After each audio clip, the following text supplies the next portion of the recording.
My wife secretly went on a 14-day trip with her work husband. When she got back, I asked one question that froze her. Do you know what illness he has? She ran straight to the doctor, but by then it was already too late. The sound of her suitcase wheels on our driveway cut through the November air like a blade through silk, smooth, inevitable, final. I watched from the kitchen window, coffee growing cold in my hands, as my wife of 12 years stepped out of the Uber with the kind of glow people get from expensive vacations and expensive lies. 14 days, 2 full weeks she'd been gone on what she called a critical work retreat to some resort in the Bahamas. A retreat so critical, apparently, that spouses weren't invited. So critical that her phone had been conveniently unreachable for hours at a time. So critical that when I'd called the company's main line to leave a message, the receptionist had paused just a fraction of a second too long before saying she'd pass it along. That pause told me everything. But I said nothing. Not when she left, not during her absence, and not now as she walked up our front steps with that particular lightness in her step that guilt tries to disguise as happiness. The door opened. James, God, I missed you. Rachel looked radiant. Her skin had that sun-kissed bronze that doesn't come from sitting in conference rooms. Her eyes were bright, rested, alive in a way they hadn't been in months, maybe years. She wore a new linen dress, white and breezy, the kind of thing you buy on vacation when you're trying to become a different version of yourself. She dropped her bags and moved toward me for an embrace.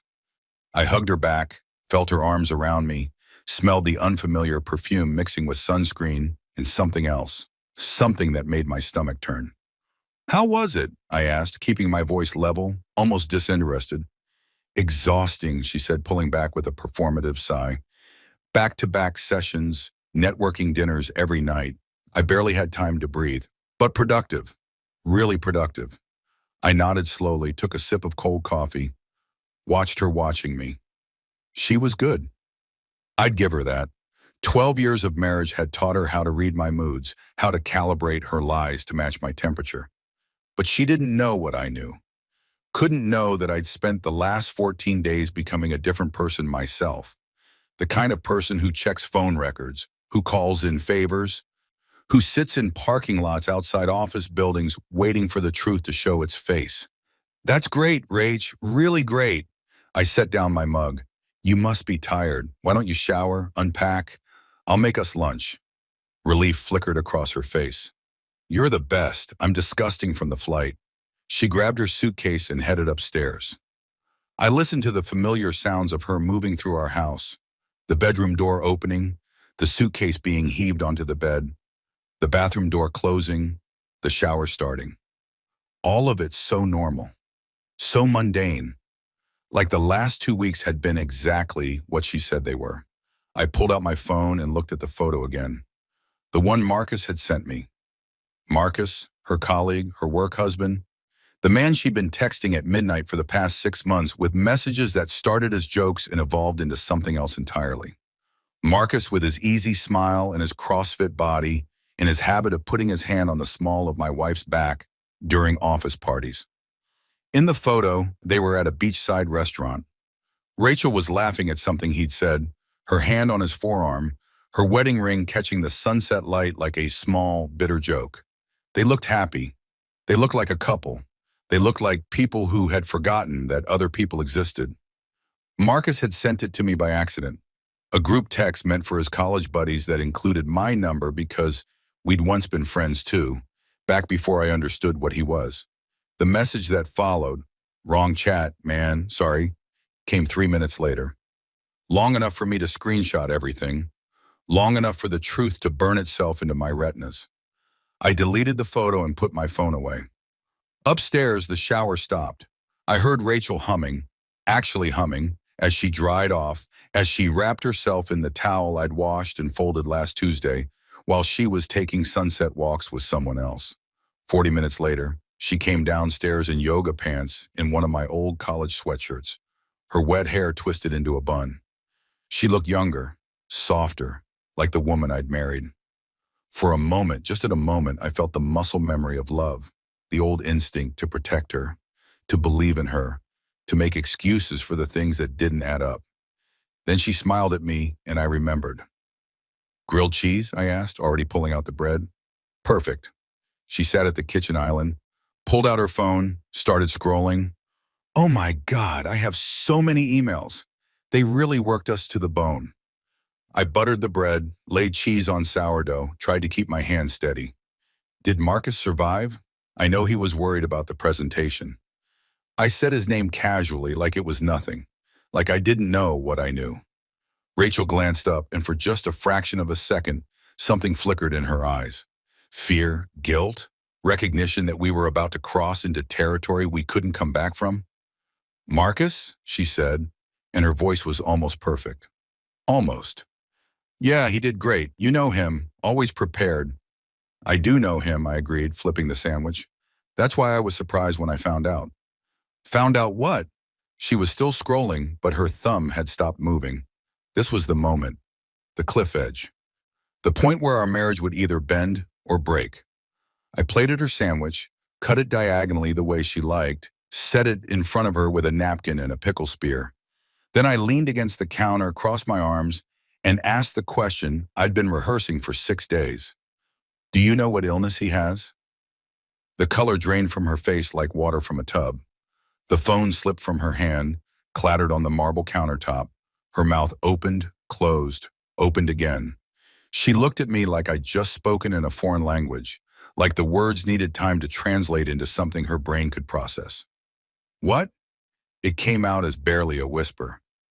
Marcus, I kept my voice calm, almost clinical.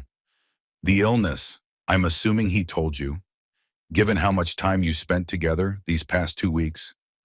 Her hand went to her throat, an unconscious gesture of panic. James, what are you talking about? It's serious, Rachel, the kind of thing that doesn't go away, the kind of thing that spreads if you're not careful. I let that hang in the air between us, watched it sink in. The kind of thing you'd want to get checked out. Soon. Like today, soon. She stood up so fast the bar stool scraped against the floor. What illness?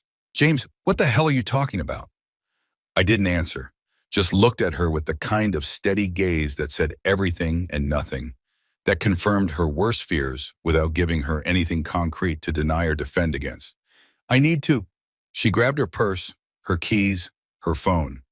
I need to make a call. Doctor's office is probably open for another hour, I said helpfully. You might want to ask for a full panel. Given the circumstances. She stared at me like she'd never seen me before. Like I was a stranger wearing her husband's face. Then she turned and walked out the door, her sandwich untouched. Her suitcase still unpacked upstairs, her lie hanging in the air like smoke. I heard her car start, heard the tires squeal as she backed out too fast, heard the engine fade as she sped toward town, toward the clinic, toward whatever test she thought she needed to prove or disprove something I hadn't actually claimed. Only then did I sit down. Only then did I let my hands shake. Only then did I pick up my phone and look at the other photos Marcus had accidentally sent. The ones of them at the pool, at dinner, in a hotel lobby that definitely wasn't a conference center. And only then did I smile. Because there was no illness, no disease, no medical emergency. There was only truth, weaponized. Only fear, precisely deployed. Only the beginning of a revelation that would tear everything down and build something else in its place. I took a bite of my own sandwich and pulled out the folder I'd been keeping hidden in my desk drawer. Inside were phone records, credit card statements, screenshots of deleted texts I'd recovered from our cloud backup, a timeline I'd constructed with the methodical patience of someone who'd had 14 days to become very, very good at detective work. And underneath all of that, the real evidence. The thing that would matter when this was over. But not yet. Not today. Today was about the fear, about letting Rachel's imagination do the work I couldn't, about planting a seed of doubt that would grow into a forest of paranoia. Today was about asking one question that would make her run toward the truth while I stayed here, calm and still, waiting for the moment when everything would finally come into the light. I heard my phone buzz, a text from Rachel. At clinic, what illness? What illness? I set the phone face down on the counter and finished my lunch. Outside, November rain began to fall, washing the driveway clean of the tracks her suitcase had made. Inside, I sat in the silence of our house, our home that we'd built together, that held 12 years of memories and promises and lies. And I waited, because this wasn't about revenge. Not really. This was about justice, about truth, about the moment when someone who thought they'd gotten away with something realizes that the ground beneath them has been slowly, carefully, methodically removed. And all that's left is the fall. My phone buzzed again, then again. Then it started ringing. I didn't answer. Let her wonder. Let her worry. Let her feel for just a few hours the kind of sick uncertainty I'd been living with since the moment that photo appeared on my screen. The rain fell harder, drumming against the windows like applause.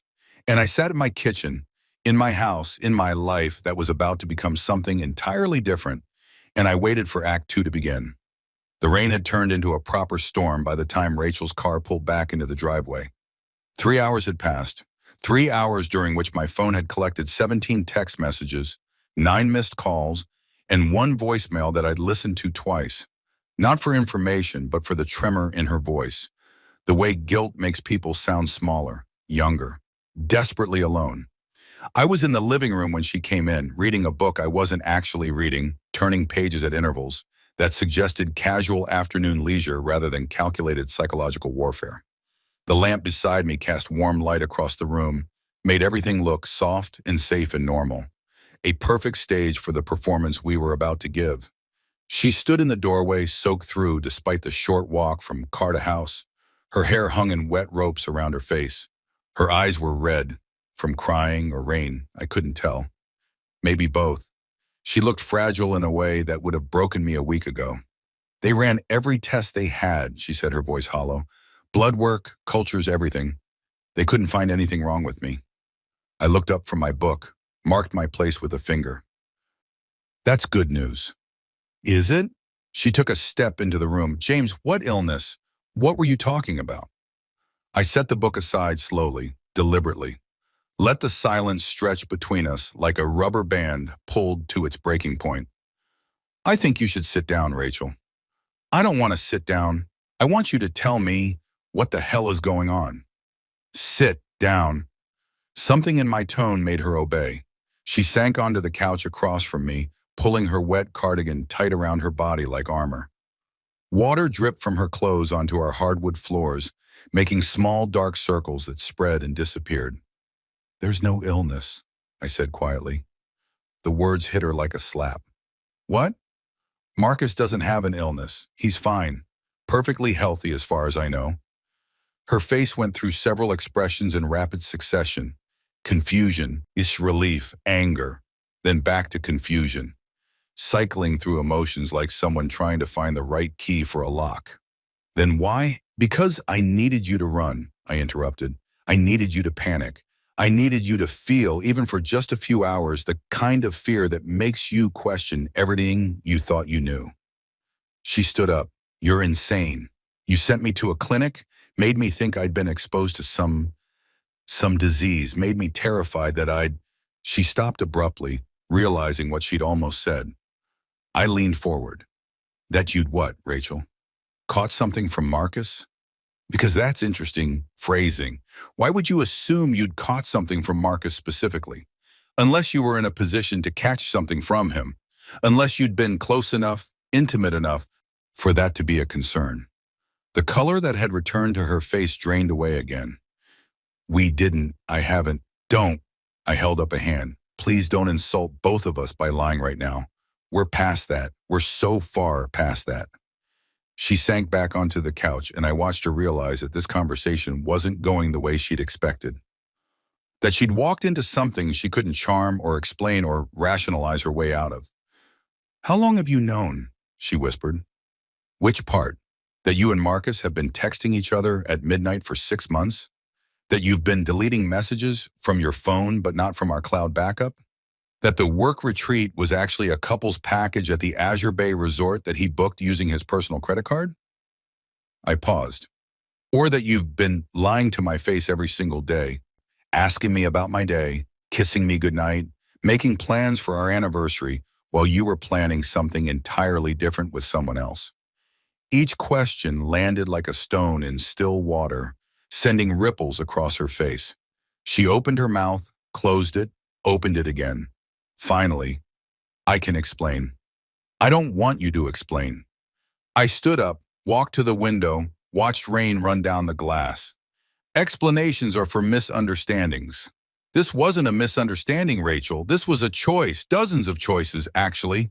Every text, every deleted message, every lie about working late or going to the gym or needing space, every single one was a choice you made to betray me. It wasn't supposed to happen like this. Her voice was small, breaking. It evolved. We were friends. We worked together every day. And he understood things about me that I what? I turned from the window. That I didn't understand, that I failed to provide? Go ahead, Rachel. Tell me how this is somehow my fault. That's not what I meant. Then what did you mean? Because from where I'm standing, it looks like you got bored or restless or whatever it is people get when they decide that their marriage vows were more like marriage suggestions.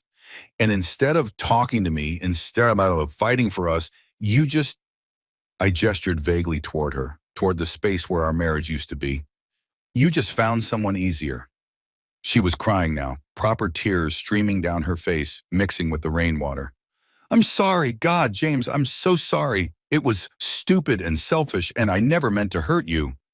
But you did hurt me. You are hurting me. Every second you sit there trying to make yourself feel better with apologies that don't mean anything, you're hurting me. I walked to the bookshelf where I'd hidden the folder, pulled it out, set it on the coffee table between us with a sound like a judge's gavel. This is 6 months of evidence. Phone records, credit card statements, security footage from the office parking garage, showing you leaving together at midnight on dates when you told me you were working late. Screenshots of texts where you called him baby and where he told you what he wanted to do to you when you were finally alone. Rachel stared at the folder like it was a bomb. You've been spying on me? I've been protecting myself, I corrected. There's a difference. You created this situation and I responded to it. Don't try to make me the villain in your story. She reached for the folder with a shaking hand, opened it, started flipping through pages. I watched her face as she saw it all laid out. The evidence of her betrayal organized chronologically, highlighted, annotated. I'd spent 14 days building this case with the thoroughness of a prosecutor preparing for trial. What are you going to do with this? She asked finally. That depends. On what? On whether you're capable of telling me the truth. The whole truth, not the edited version you have been rehearsing on the drive home, not the sanitized story where you minimize what happened and maximize my supposed failures as a husband. The actual, complete truth about you and Marcus. She closed the folder, pressed her palms against it like she could somehow erase what was inside. We slept together. The words hung in the air. Even though had known for days, really, hearing her say it out loud was different. It made it real in a way that evidence never could. It transformed abstract betrayal into concrete fact. When? My voice sounded distant to my own ears. The first time was in July, after the company summer party. We'd both been drinking, and he drove me home because you were out of town, and I invited him in for coffee, and I don't need the play-by-play. How many times total? She hesitated. I don't know, maybe 10, 12. And the Bahamas trip? We were together the whole time. It wasn't a work retreat.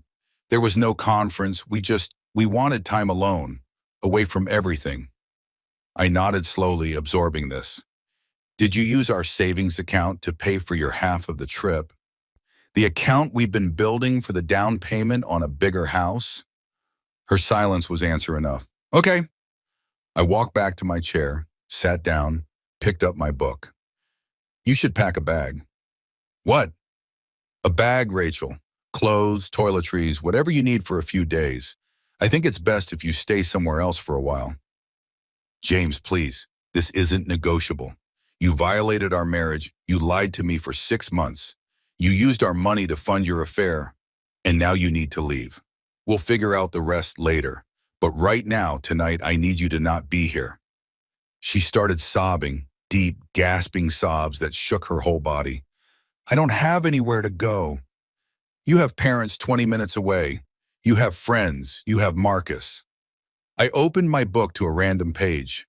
You'll figure it out. You're good at figuring things out behind my back. I love you, she said desperately. I still love you, James. This thing with Marcus, it doesn't change how I feel about you.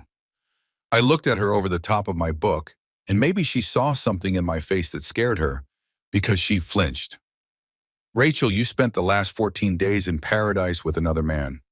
You swam in the ocean with him, slept in his arms, woke up next to him, planned a future with him.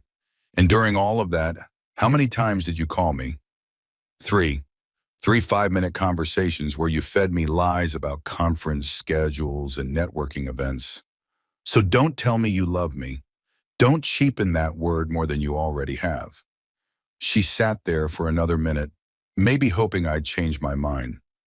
Maybe trying to find some combination of words that would fix this.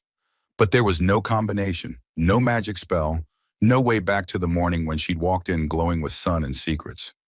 Finally, she stood up and walked upstairs. I listened to her moving through our bedroom, opening drawers, pulling clothes from hangers. The sounds of a life being dismantled, one article of clothing at a time. 20 minutes later, she came down with a duffel bag and her laptop case. She paused at the door, looked back at me. What happens now? Now you leave, and tomorrow we start figuring out what the truth costs. I really am sorry, James. I know you are. That's the saddest part of all of this. I genuinely believe you're sorry. You're just not sorry enough to have not done it in the first place. She opened her mouth like she wanted to say something else, then thought better of it. The door closed behind her with a soft click. Her car started. The engine faded into the distance. And then I was alone. I set down the book I hadn't been reading and walked to the window. The storm had passed, leaving everything wet and clean and new. The street lights reflected in puddles, making the world look like it was floating. My phone buzzed. A text from Rachel. I'm at my parents', please don't hate me. I turned the phone face down and went to the kitchen. Opened the fridge, pulled out the leftover grilled cheese from lunch, ate it cold standing over the sink. It tasted like nothing. Tomorrow would be hard. Tomorrow would be conversations with lawyers and accountants, decisions about who got what, divisions of a life we'd built together.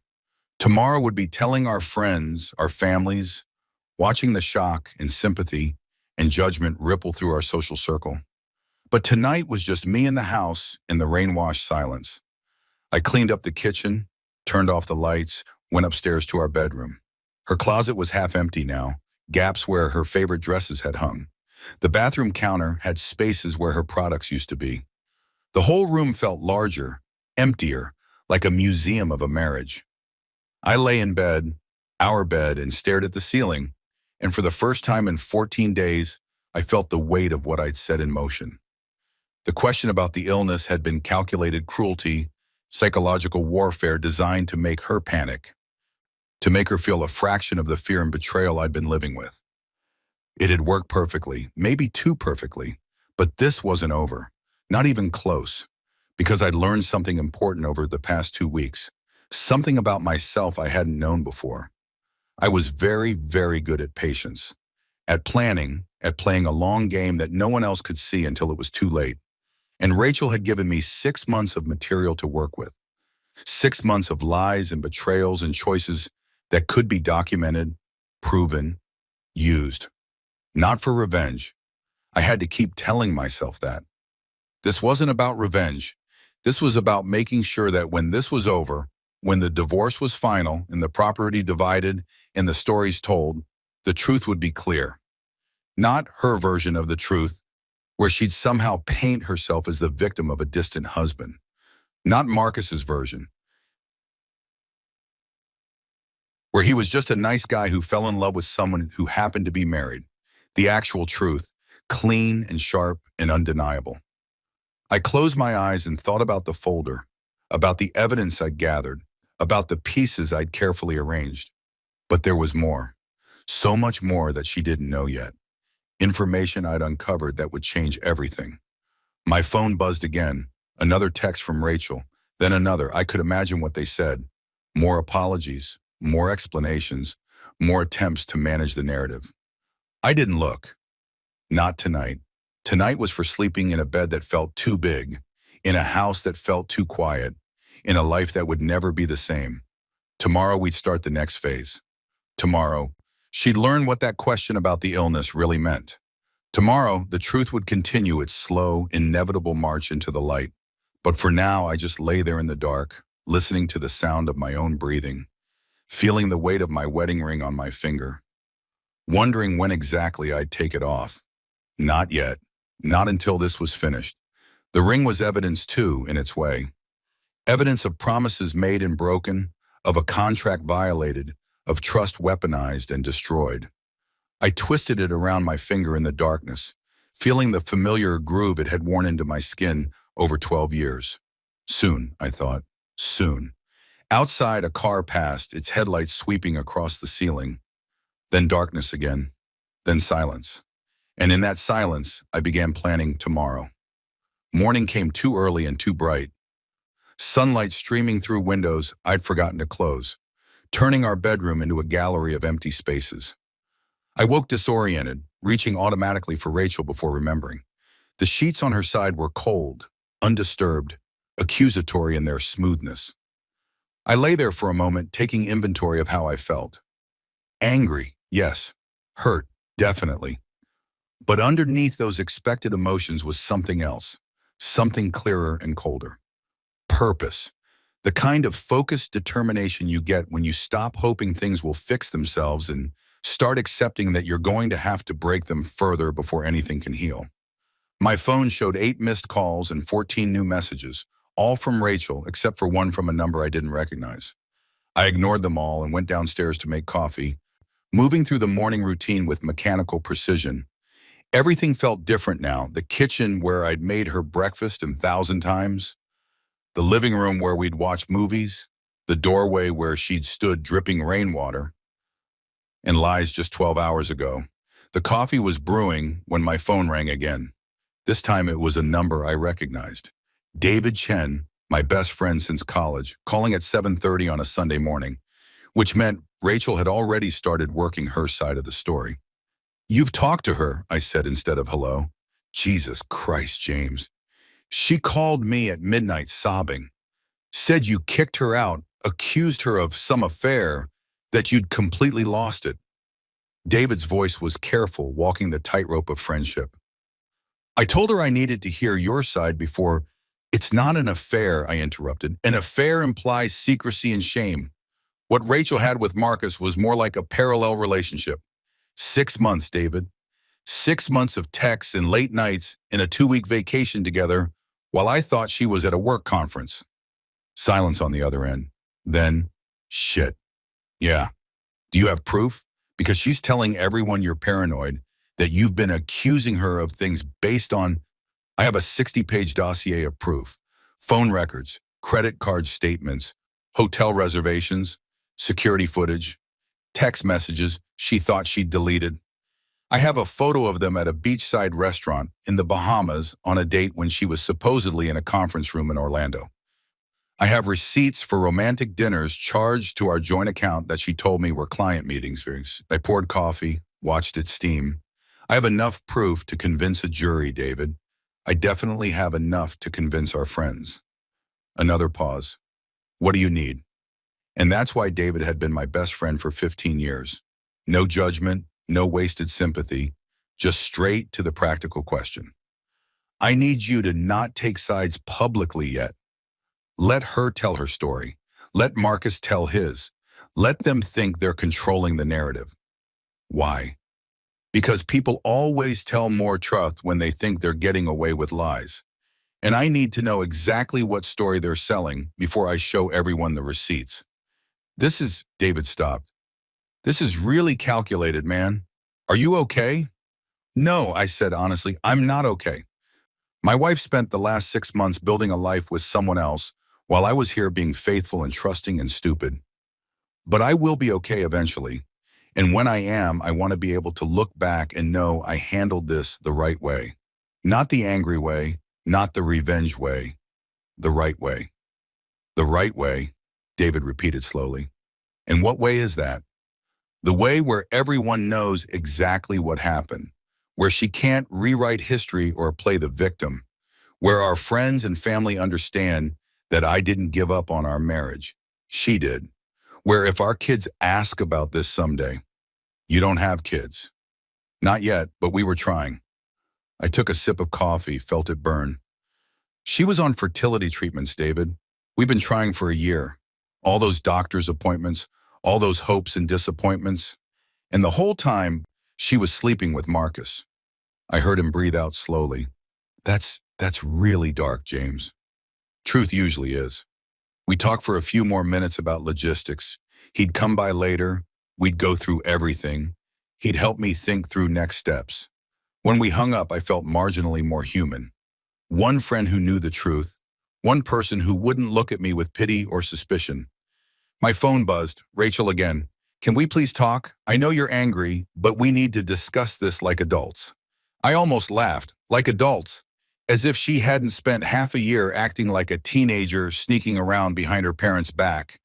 But she was right about one thing. We did need to talk. Not for her reasons. For mine. I texted back. Come by at 2 p.m. Bring Marcus. The three dots appeared immediately, disappeared, appeared again. Then, why would I bring Marcus? Because this involves him, because I want everyone at the table, because I'm done with separate conversations and managed truths. 2 p.m., both of you. The dots appeared and disappeared several more times before she finally replied, okay. I spent the morning preparing. Not emotionally, there was no preparing for that, but practically. I cleared the dining room table, set out 3 chairs, laid out 3 copies of the folder I'd assembled. Made it look less like our home and more like a deposition room. Clinical, official, the kind of space where comfortable lies die under harsh fluorescent truth. At 1:30, David arrived with sandwiches I wouldn't eat and emotional support I desperately needed. He looked through the folder while I stared out the window, and I heard him swearing softly as he turned pages. James, this is really thorough. I had 14 days with nothing to do but think and investigate. The text messages, he said, holding up a printed page. Did you see this one from July 23rd? I had seen them all, including the one he was looking at, where Rachel told Marcus that I was safe but boring, and that being with him made her feel alive again. That one had been particularly hard to read at 3 in the morning while she was swimming in the Caribbean with the man who made her feel alive. I saw it, I said simply. And you still want to do this face to face? You could just file for divorce, let the lawyers handle everything. I could, but I need to see his face when he realizes I know everything. I need to watch them try to explain this while sitting in the house they betrayed. I stopped, trying to find the right words. I need to witness this, David, not as revenge, as closure, as confirmation that I'm not crazy for feeling betrayed, that what happened actually happened the way I think it did. He nodded slowly. I get it. I'll stay if you want backup. No, this needs to be just the 3 of us, but thank you. At exactly 2 o'clock, Rachel's car pulled up. She sat in the driver's seat for a long moment before getting out. No Marcus. She walked to the door alone, knocked softly even though she still had her keys, waited for me to let her in like a guest in her own home. She looked terrible.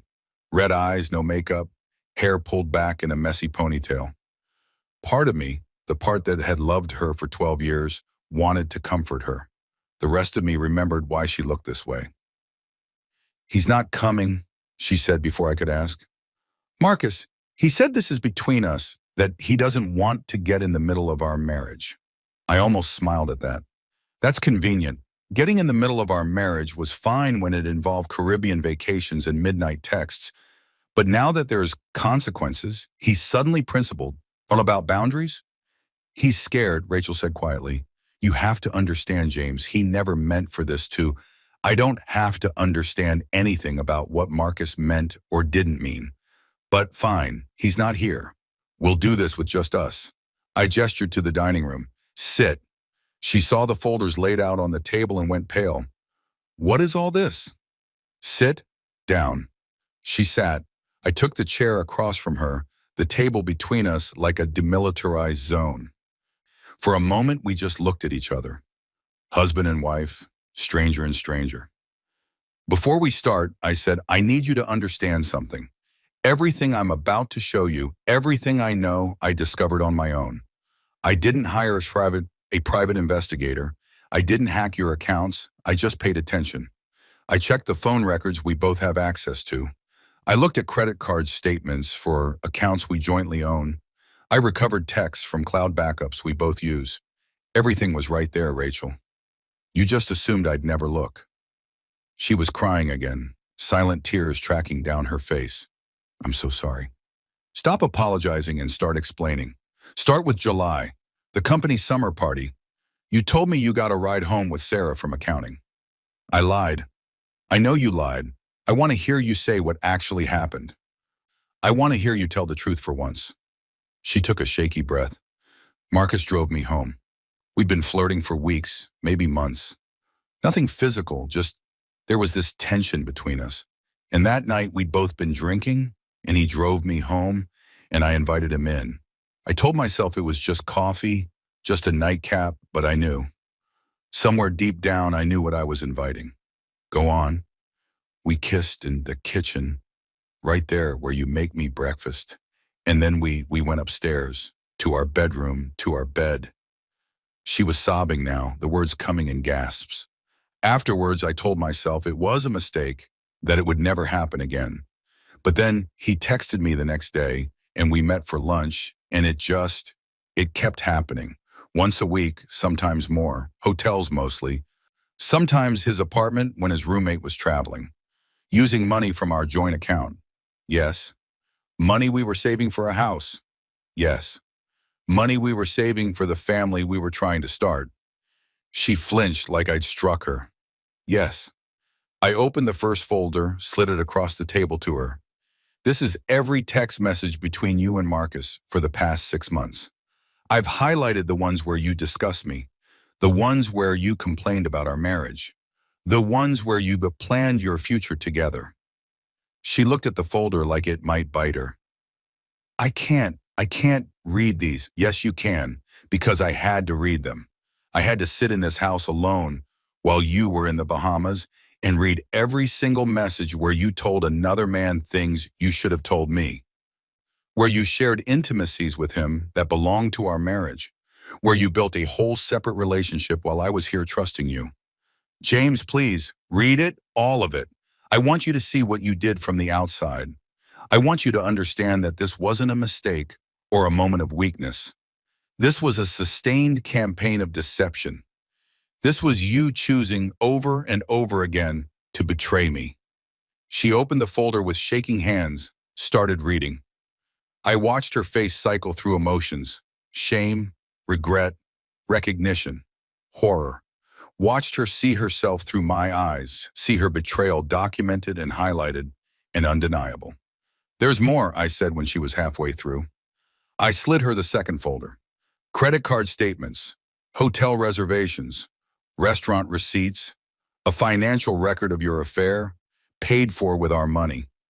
She looked at the numbers, the dates, the paper trail of her lies. I'll pay it back, every cent. I'll get a second job. This isn't about money. I pulled the third folder toward me, didn't open it yet. This is about truth, about making sure that when this is over, when we're divorced and divided and dealing with the wreckage, the record is clear. You didn't leave because I was a bad husband. You didn't cheat because I neglected you. You made choices, Rachel. Conscious, deliberate choices to lie and betray and destroy what we built. I know, she whispered. I know what I did. Do you? Because from where I'm sitting, I don't think you really understand the magnitude of this. You violated our marriage vows. You exposed me to health risks without my consent. You stole from our savings. You lied to our friends and family. You made me doubt my own sanity when I started suspecting something was wrong. You gaslit me, Rachel. For 6 months, you made me feel crazy for noticing that something was off. She was sobbing now, her whole body shaking. What do you want from me? I've apologized. I've admitted everything. What more can I do? I opened the third folder. Inside was a single document, a printout of an email Marcus had sent to a mutual friend, dated 3 weeks ago, detailing his relationship with my wife and his plans for their future together. Plans that included her leaving me, moving in with him, starting a life together. Plans she'd apparently agreed to. "Did you tell him you'd leave me?" I asked quietly. She looked at the email and something in her face crumpled. "We talked about it. We fantasized about it. But I was never going to actually, except you were in the Bahamas with him for 2 weeks, Rachel. 2 weeks that you could have used to tell me the truth, to end our marriage honestly, to give me the dignity of a choice. Instead, you came home, kissed me, told me you missed me, and acted like everything was normal. I was confused. I didn't know what I wanted. You knew exactly what you wanted. You wanted both. You wanted the security and history and home we'd built together, and you wanted the excitement and passion of something new. You wanted to have your cake and fuck it too." The vulgarity made her flinch, but I didn't care. The problem is that's not how life works. That's not how marriage works. You don't get to destroy something and then be surprised when it breaks. She sat there, surrounded by evidence of her betrayal, looking smaller and younger than I'd ever seen her. What happens now? I pulled out one more document from my jacket pocket, a petition for divorce that my lawyer had drawn up yesterday. I slid it across the table. "You're going to sign this. It's a no-fault divorce, which is more generous than you deserve. But I'm not interested in dragging this through courts. It splits our assets 50-50, which again is more than fair given that you stole from our savings to fund your affair. It includes a statement that you acknowledge the infidelity and waive any claim to alimony or spousal support." She stared at the document. "And if I don't sign, then I file for an at-fault divorce. I submit all of this evidence to the court. I subpoena Marcus, your colleagues, everyone who knew or suspected what was happening. I make this as public and painful as possible. I let a judge decide how to divide our assets, and I guarantee you it won't be 50-50. I lean forward. "But more than that, Rachel, I tell everyone the truth, not your sanitized version where you were confused and made mistakes. The real truth, documented and proven. I let our friends and family see exactly who you are and what you did. That's blackmail. That's consequences. You want to move forward with Marcus? Fine. Sign the papers, and in 6 months you'll be free to do whatever you want. But you don't get to do it on my dime or with my reputation. You don't get to paint yourself as the victim of a bad marriage when you're the one who destroyed a good one." She picked up a pen with a shaking hand. "I really did love you. I still do." "Then you have a funny way of showing it." She signed. 4 places, her signature getting messier each time, her tears smudging the ink. When she was done, she pushed the papers back to me. "I'll be out of the house completely by next week," she said. "I'll just take my clothes and personal things. You can have everything else." "I don't want everything else. I want to split things fairly. This isn't about punishing you, Rachel. It's about ending this honestly." She stood up, looked around the dining room like she was seeing it for the last time. "For what it's worth, I really am sorry. You deserved better than this. Better than me." "Yeah," I said, "I did." She walked to the door, paused with her hand on the knob. "The question yesterday, about the illness. There really isn't one." "No, go." "Then why?" "Because I needed you to feel what I felt when I found out. The fear, the uncertainty, the sick dread of knowing something terrible had happened and not knowing how bad it would be. I needed you to run to a doctor and beg for tests and sit in a waiting room imagining the worst. Because that's what I did, Rachel. When I found out about you and Marcus, I went to a clinic and got tested for every STD they offer because you'd been sleeping with me and him, and I had no idea what I'd been exposed to. I met her eyes. I wanted you to feel that, just for a few hours, just to understand." She paled. Were you? "I'm clean, negative for everything, but I had to live with that fear for a week while I waited for results. And you should know what that feels like. You should carry that weight, even if just for a moment." She nodded slowly, opened the door, walked out.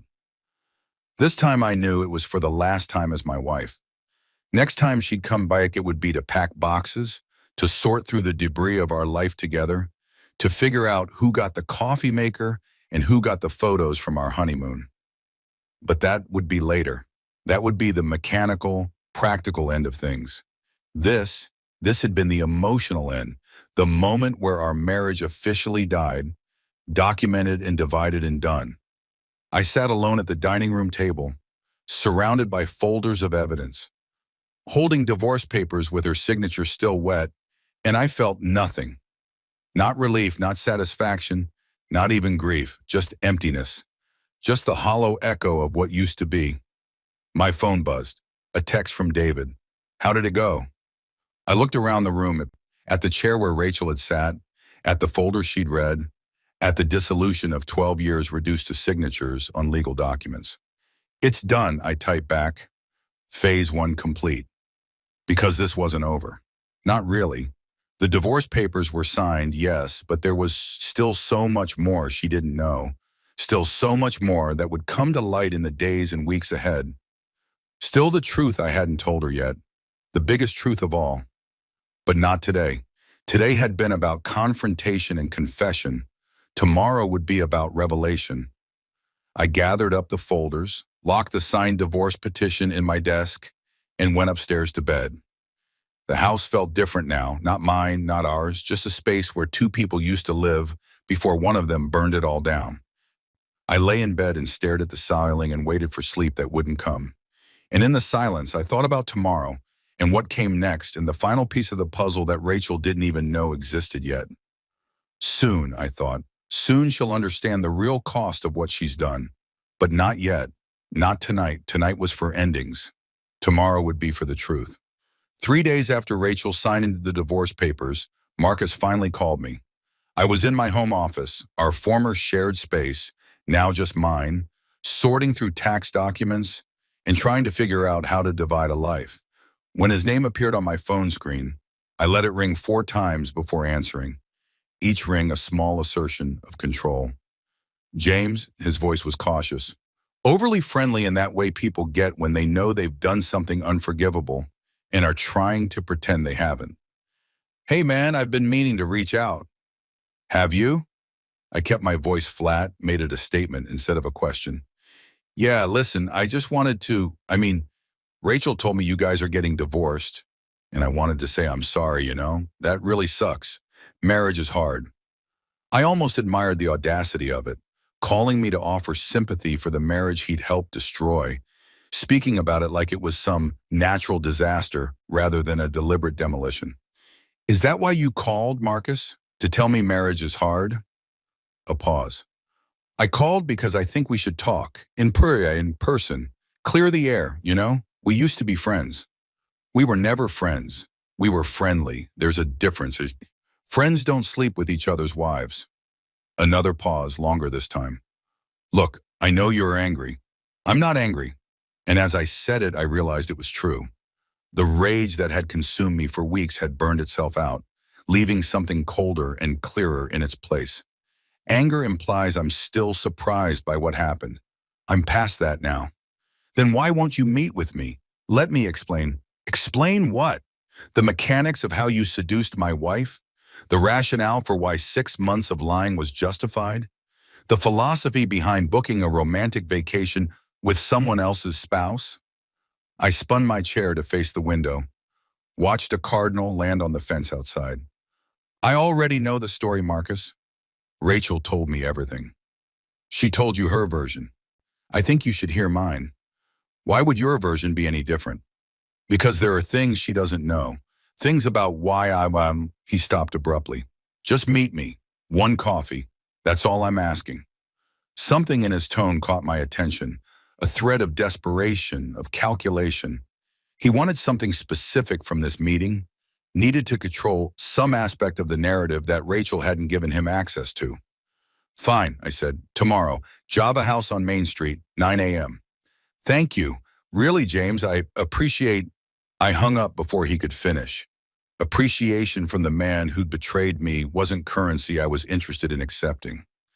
That night I lay in bed, the same bed where this had all started, where Rachel had brought her lies and her guilt and her betrayal, and thought about what Marcus might want, what information he was scared I had, or desperate to share, or hoping to learn. The call hadn't been about clearing the air or offering apologies. It had been reconnaissance, a way to gauge what I knew, what Rachel had told me, where the fault lines in their story might be. Which meant there were fault lines, which meant the story I'd heard from Rachel wasn't complete. I fell asleep thinking about what those gaps might contain. The next morning I arrived at Java House 15 minutes early, ordered black coffee I didn't drink, and took a table by the window where I could watch Marcus arrive. Control of space, control of timing, control of the performance. Small things that added up to power. He walked in at exactly 9, dressed in the expensive casual way of men who work in tech. Designer jeans, tasteful sweater. Watch that cost more than most people's monthly rent. He looked tired. Good, he should be tired. He'd spent the last 6 months juggling 2 lives, and now one of them had collapsed. James? He extended his hand as he approached. I looked at it, left it hanging there in the air between us, watched him slowly retract it. Sit down, Marcus. He sat, ordered coffee from a passing server, arranged his face into an expression of somber concern. I'm glad you agreed to meet. Let's skip the pretense. You didn't call to apologize or explain. You called because you're worried about something. So tell me what it is and we can both get on with our mornings. He blinked, the mask slipping for just a moment.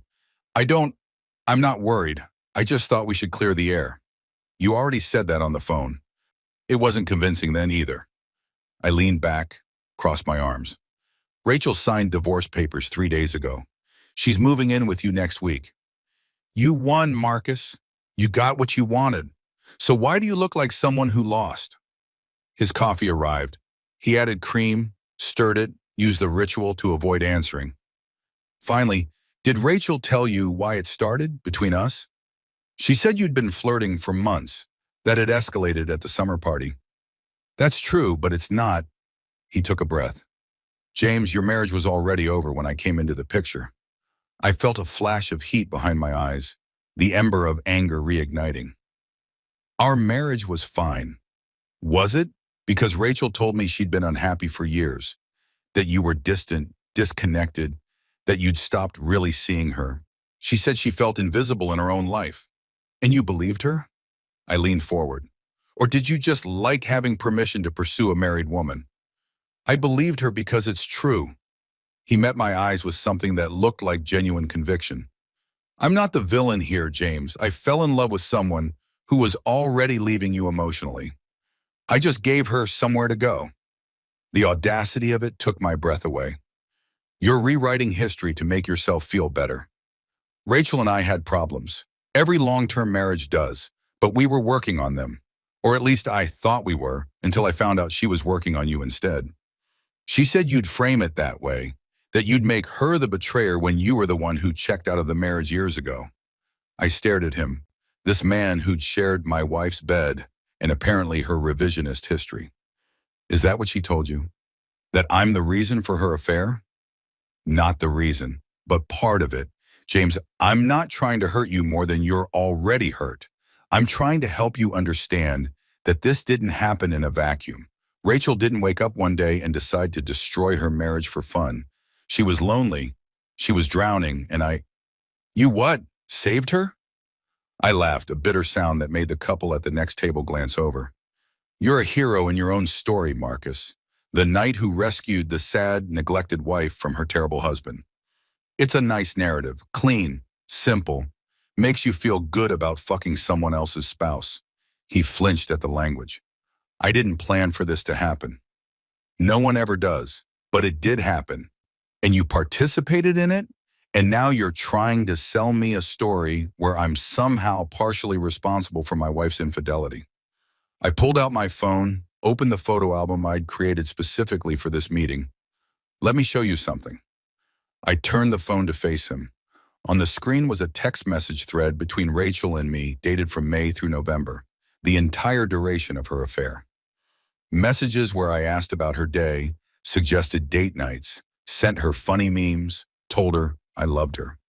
Messages where she responded with one-word answers, declined invitations, said she was too tired or too busy or too stressed. This is what disconnected looks like in our marriage, Marcus. Me trying and her pulling away.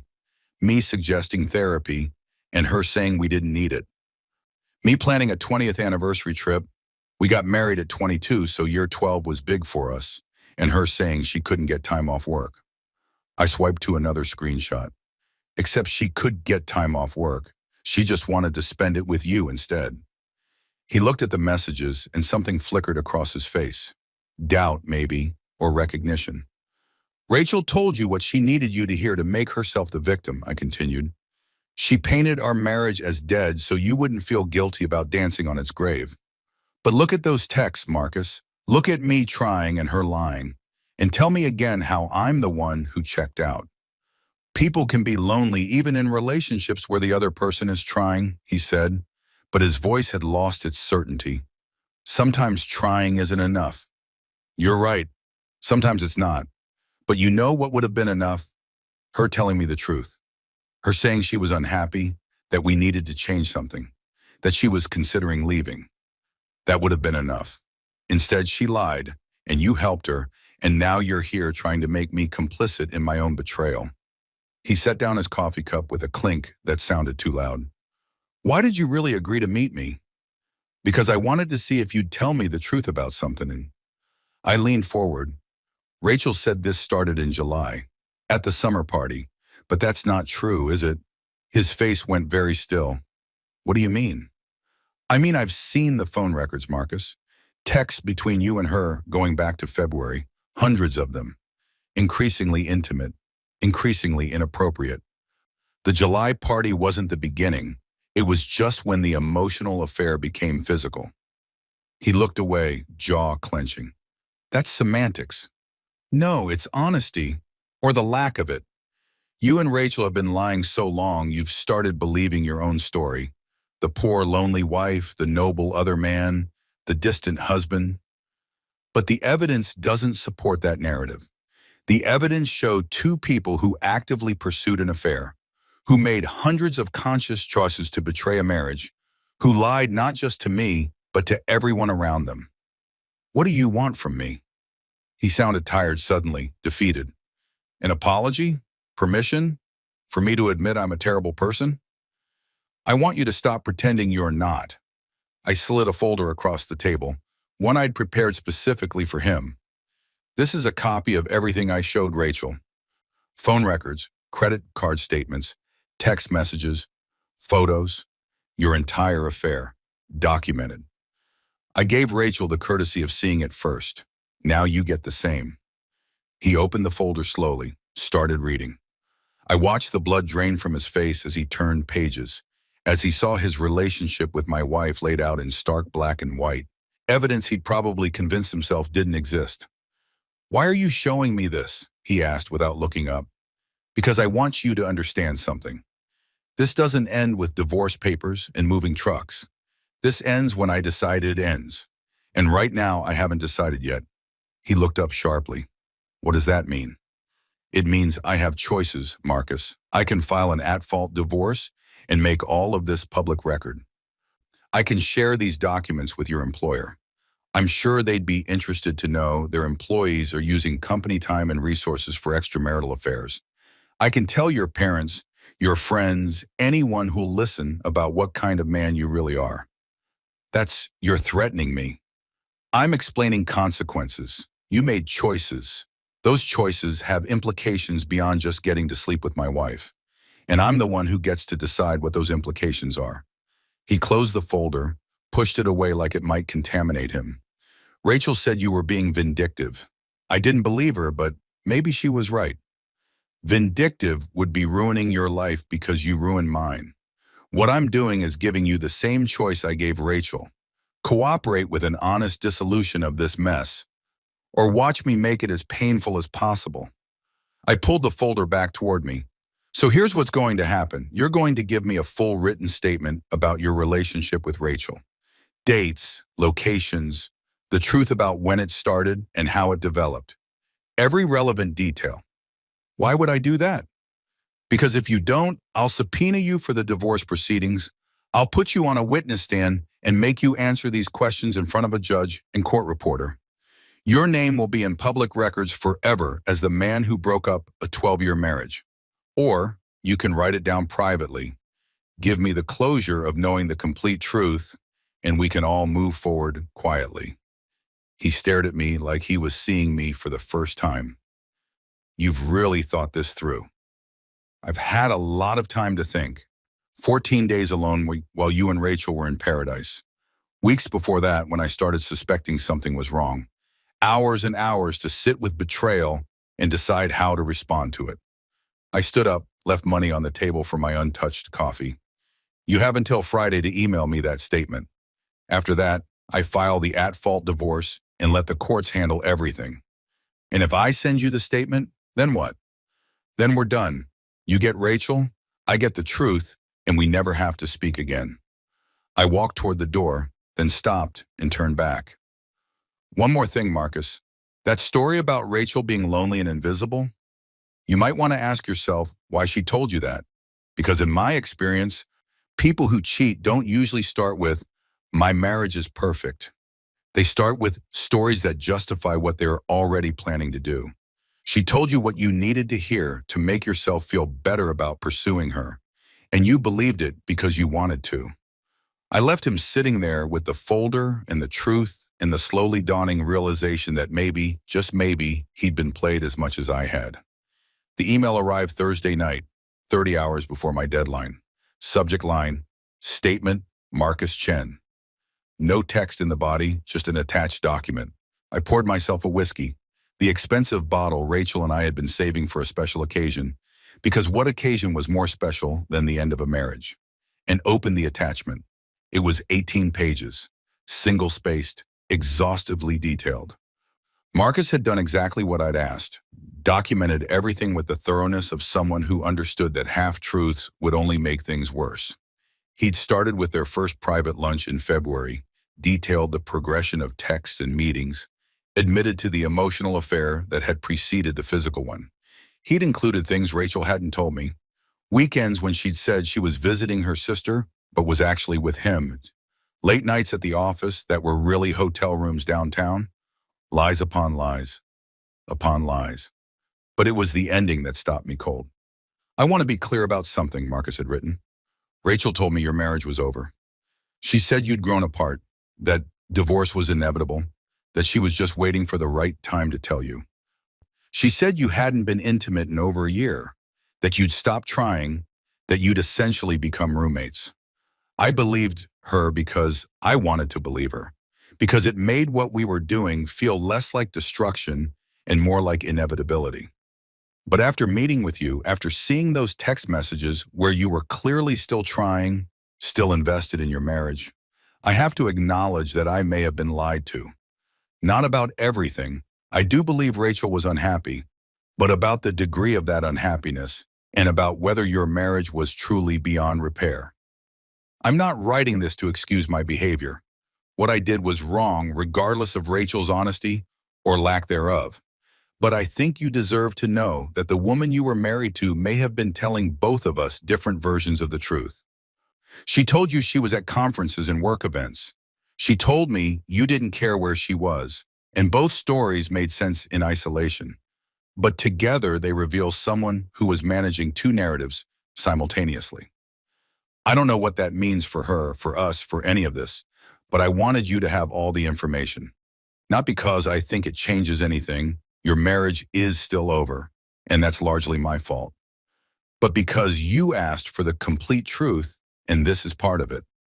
I'm sorry, James, for all of it, but especially for not asking harder questions about what I was really participating in.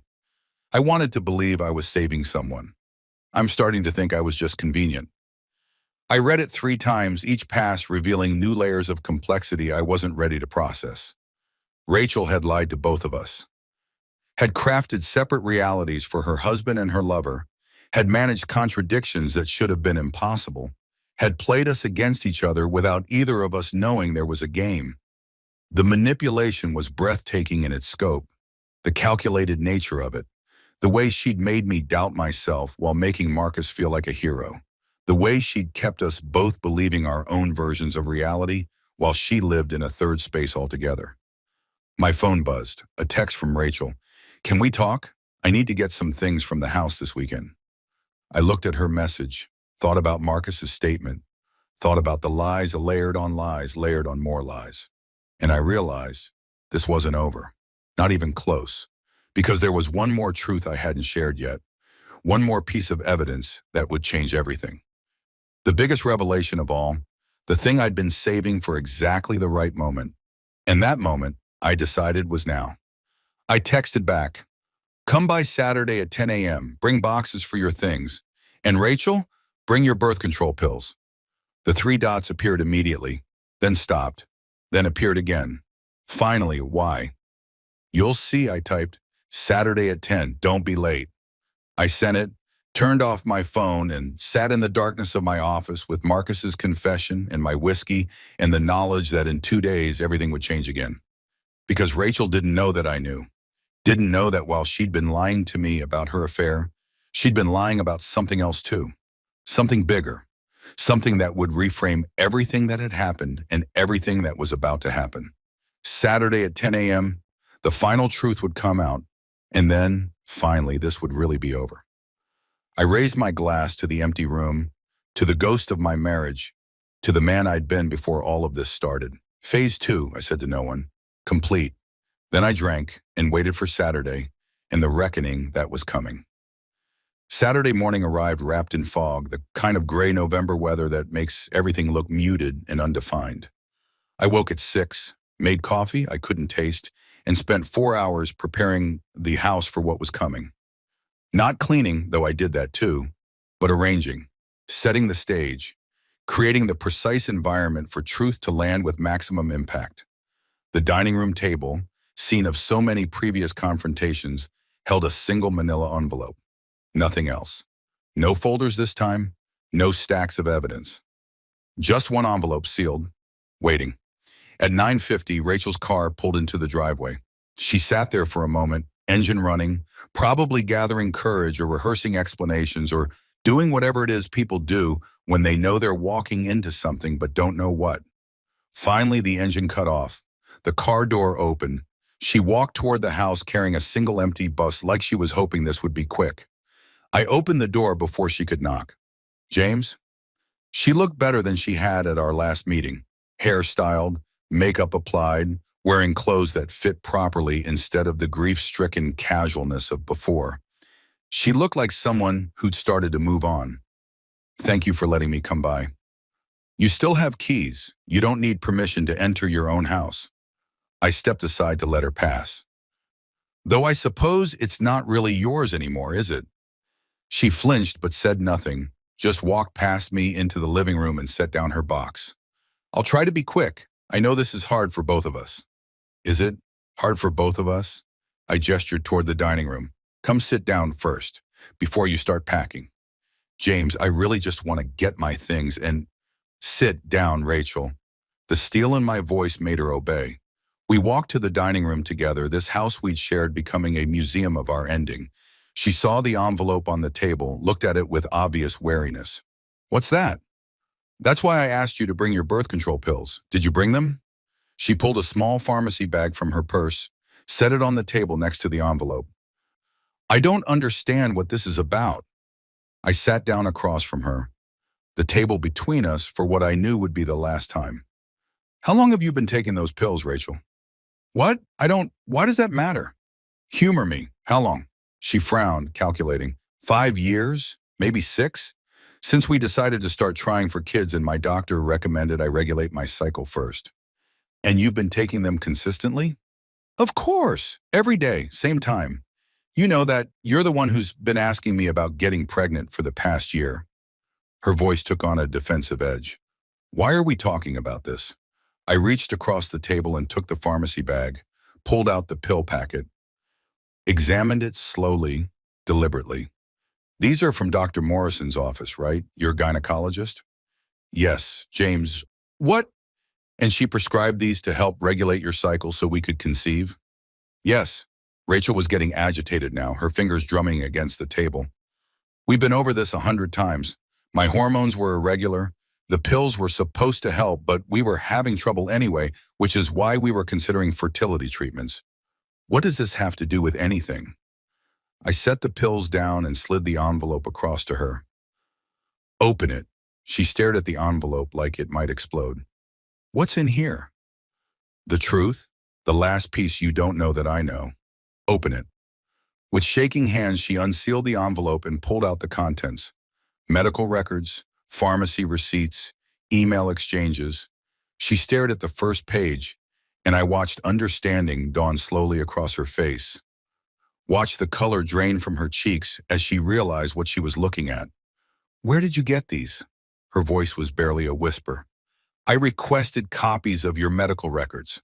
I'm still listed as your spouse and your emergency contact, which means I have legal access to your healthcare information. HIPAA is complicated that way. You can't hide medical information from a spouse who knows where to look. I leaned back in my chair. Those pills you've been taking? They're not to regulate your cycle, Rachel. They're standard oral contraceptives. Birth control, the kind that prevents pregnancy, the kind that makes it impossible to conceive. She was shaking her head, papers trembling in her hands. No, Dr. Morrison said these would help us get pregnant. She said, Dr. Morrison prescribed them 5 years ago as birth control. You told me she prescribed them to regulate your cycle. That was the first lie. I pointed to the next page in the stack. This is an email exchange between you and Dr. Morrison from 3 months ago. You asked her to continue the prescription. She reminded you that if you were still trying to conceive, you should stop taking them. You told her you'd think about it, but you didn't stop, did you? Rachel was openly crying now, tears streaming down her face, but I felt nothing. No sympathy, no regret. Just the cold satisfaction of watching the last lie crumble. This is an invoice from a pharmacy dated 2 weeks ago, while you were in the Bahamas with Marcus. You had your prescription refilled and shipped to his apartment. Not ours, his. Because you didn't want me to see it. To ask questions about why you were still taking pills that were supposed to help us get pregnant, but were actually preventing it. James, please. For a year, Rachel, for an entire year, I thought we were trying to have a baby. I went to fertility appointments. I changed my diet, stopped drinking, took vitamins, did everything the doctors suggested to improve our chances.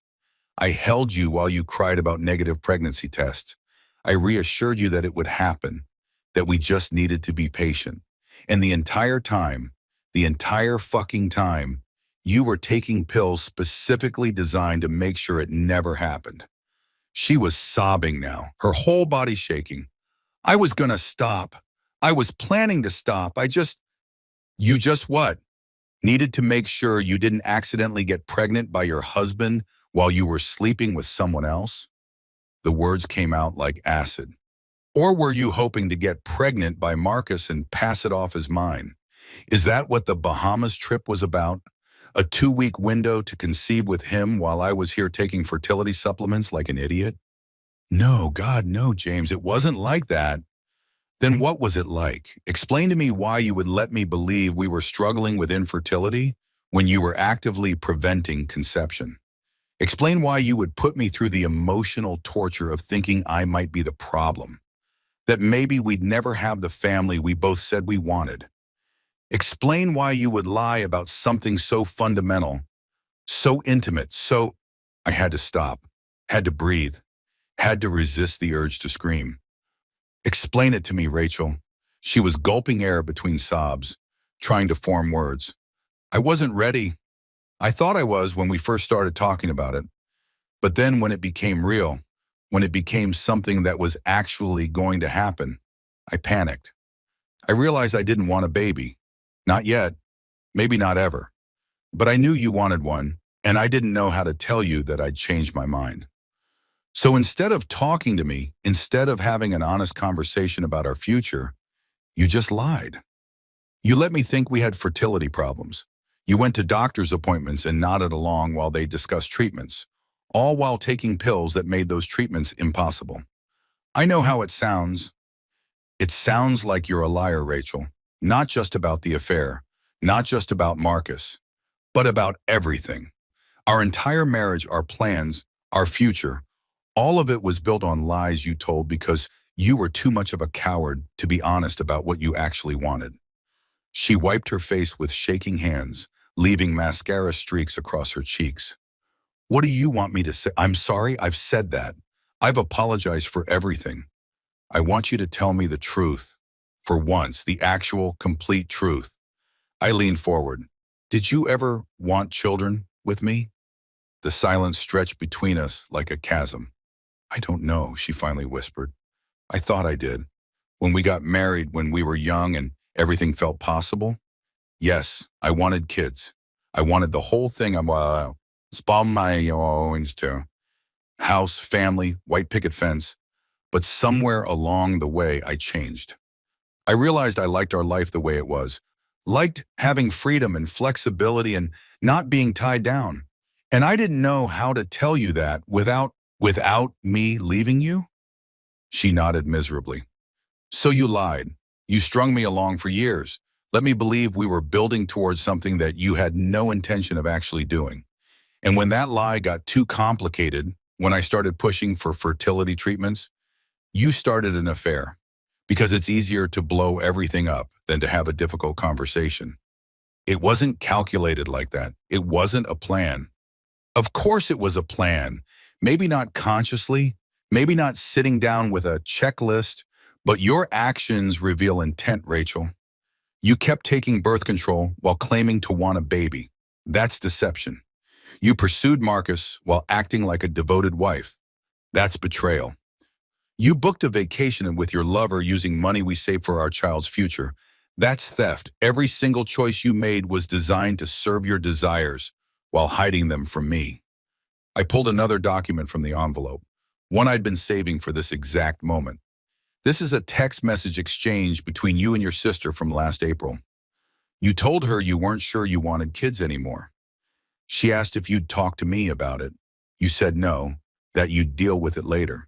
And when she suggested you should be honest with me, you said, I read directly from the screenshot. You said James would freak out. He's wanted kids since before we got married. It's easier to just keep pretending and figure it out eventually. Rachel stared at the message like she was seeing a ghost. You hacked my phone? I recovered deleted messages from our shared cloud backup, which you would know if you'd bothered to read the privacy settings. But that's not the point. The point is that you knew for at least 6 months, probably longer, that you didn't want what I wanted. And instead of being honest, instead of giving me the chance to decide if I wanted to stay in a marriage that would never include children, you just kept lying. Because I love you, she was shouting now, desperate. Because I didn't want to lose you, and I knew if I told you the truth, you'd leave. So I kept hoping I'd change my mind, that maybe I would wake up one day and want a baby as much as you did. But you didn't change your mind. You started sleeping with someone else instead. Those things aren't connected. Of course they're connected. You were trapped in a marriage where you'd lied about something fundamental, something you couldn't keep hiding forever. So you found an exit strategy. You started an affair, knowing it would eventually be discovered, knowing it would end things in a way that made me the injured party instead of you, the person who didn't want kids. You get to be the cheater who made a mistake instead of the wife who deliberately deceived her husband about their entire future. She shook her head violently. No, I didn't plan it like that. I didn't start things with Marcus to end our marriage. It just happened and it felt good and You what? You didn't think about the consequences?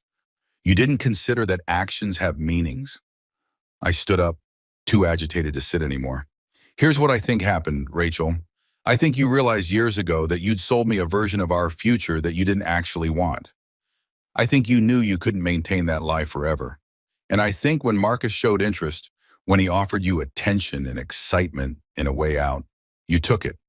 Not because you love him, though maybe you do, I don't know, but because he represented escape from a truth you didn't want to tell. You're wrong. But her voice had no conviction. What am I? Then explain the timeline. Explain why your affair started within weeks of us beginning fertility treatments. Explain why you refilled your birth control prescription the same week we met with a reproductive endocrinologist. Explain why every step I took toward the family we supposedly both wanted, you took a corresponding step towards someone else. She had no answer, just sat there surrounded by evidence of her betrayals, plural, looking smaller and more lost than I'd ever seen her. I didn't marry Marcus to have kids, she said finally.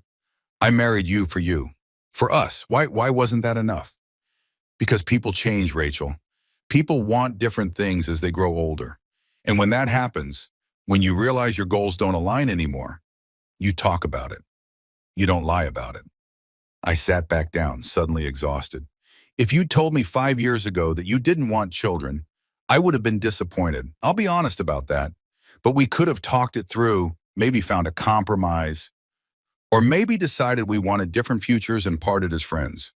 Instead, you lied for 5 years, wasted a year of my life on fake fertility struggles, and had an affair that destroyed any possibility of us ending things amicably. What do you want from me? She was pleading now. You want me to say I'm a terrible person? Fine. I'm terrible. I'm a liar and a cheater, and I ruined everything good we had. Is that what you need to hear? I need you to understand that this isn't just about the affair, it's about the fundamental dishonesty that made the affair possible. You've been lying to me about who you are and what you want for most of our marriage. Marcus is just the most visible symptom of a much deeper disease. I pulled one more document from the envelope, the last one. This is an amendment to our divorce agreement. In addition to the 50-50 asset split, I'm requesting reimbursement for all fertility-related expenses from the past year. Doctor's visits, medications, treatments, everything we spent trying to conceive a child that you were actively preventing. It comes to about $12,000. She stared at the paper. You're billing me for trying to have a baby? I'm billing you for lying about trying to have a baby. There's a difference. She laughed, a broken sound. This is insane. This is vindictive and petty and it's fair, I interrupted. You used our joint funds to pursue an affair. I'm asking you to reimburse me for funds I spent based on your lies. If you think that's unreasonable, we can let a judge decide. I'm sure they'll be very interested in hearing about how you defrauded your husband regarding fertility treatments while conducting an extramarital affair. She looked at me with something like hatred. You've really thought of everything, haven't you? Every angle, every punishment, every way to make me suffer. I've thought about the truth and the cost of hiding it. I stood up again, walked to the window, looked out at the fog-shrouded street. You can pack your things now. Take whatever you want. Furniture, photos, kitchen stuff. I don't care.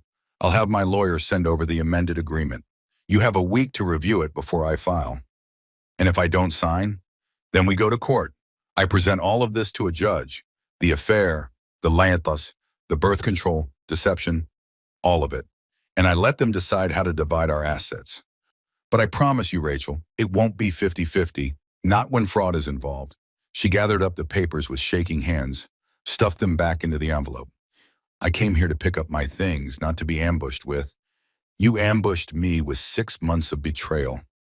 I ambushed you with 1 morning of truth. I think I'm being generous with the ratio. She stood, grabbed her purse, started toward the stairs, then stopped and turned back. For what it's worth, I really did think I'd changed my mind about wanting kids. I really did think that maybe if we kept trying, I'd wake up one day and feel ready. I didn't set out to deceive you. But you did deceive me, and when you realized the deception was getting harder to maintain, you found someone else instead of finding honesty. That's the part you don't seem to understand, Rachel. The affair isn't the worst thing you did. The worst thing you did was trap me in a marriage built on lies and then blame me for not seeing through them. She opened her mouth, closed it, then turned and walked upstairs. I heard her moving through our bedroom, opening closets, dragging boxes across the floor. The sounds of a life being dismantled, one possession at a time. I sat back down at the dining room table and looked at the birth control pills she'd left behind. 28 small pills in a wheel, each one a day of deception, each one a choice to prioritize her comfort over our truth. An hour later, she came back downstairs with 3 boxes stacked precariously in her arms. I'll need to come back for the rest. There's too much for one trip. That's fine, just let me know when. I'll make sure I'm not here. She paused at the door, boxes balanced against her hip. Do you hate me? I considered the question. Thought about the woman I'd married 12 years ago, the promises we'd made, the life we'd built. Thought about the stranger she'd become, or maybe always was, hidden behind a performance of domesticity. No, I said finally. I don't hate you, Rachel. I hate what you did. I hate the lies and the betrayal and the cowardice. But you're just someone I used to know. Someone I thought I'd spend my life with. Someone who turned out to be completely different than I believed. Tears tracked down her face again. I never meant to hurt you.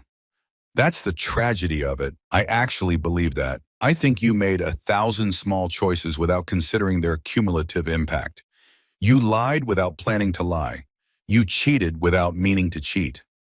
You destroyed our marriage while thinking you were just managing it. I walked to the door, opened it for her. But intent doesn't erase impact. And the impact is that we're done, completely, irrevocably done. She walked out into the fog, loaded her boxes into her car, drove away. I watched her taillights disappear into the gray November morning, and I felt nothing. Not satisfaction, not grief, not even relief, just emptiness. Just the hollow echo of an ending that had been coming for longer than I'd realized. I went back inside, locked the door, and looked around at our house. Half-empty closets, gaps in the bookshelves, spaces where furniture used to be. A museum of subtraction, everything defined by what was missing rather than what remained. My phone buzzed. A text from David. How'd it go? I looked at the birth control pills still sitting on the dining room table, at the empty envelope, at the evidence of the last great lie. It went, I typed back, phase 3 complete. Because there was still one more phase, one more revelation, one more truth that needed to come to light before this could really, truly be over. But not today. Today was for sitting in the silence of an empty house, for processing the magnitude of deception, for beginning the long, slow work of figuring out who I was when I wasn't someone's husband anymore. Tomorrow I would start the final phase. Tomorrow I would take all this evidence, all this truth, all these carefully documented lies, and I would make sure the record was clear.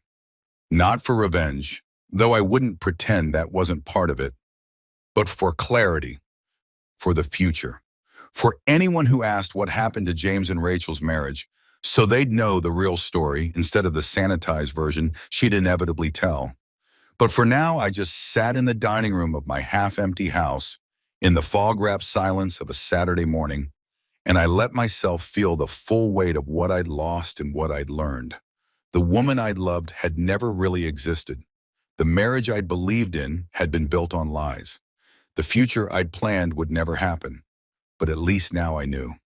At least now the truth was out, sharp and clean and undeniable.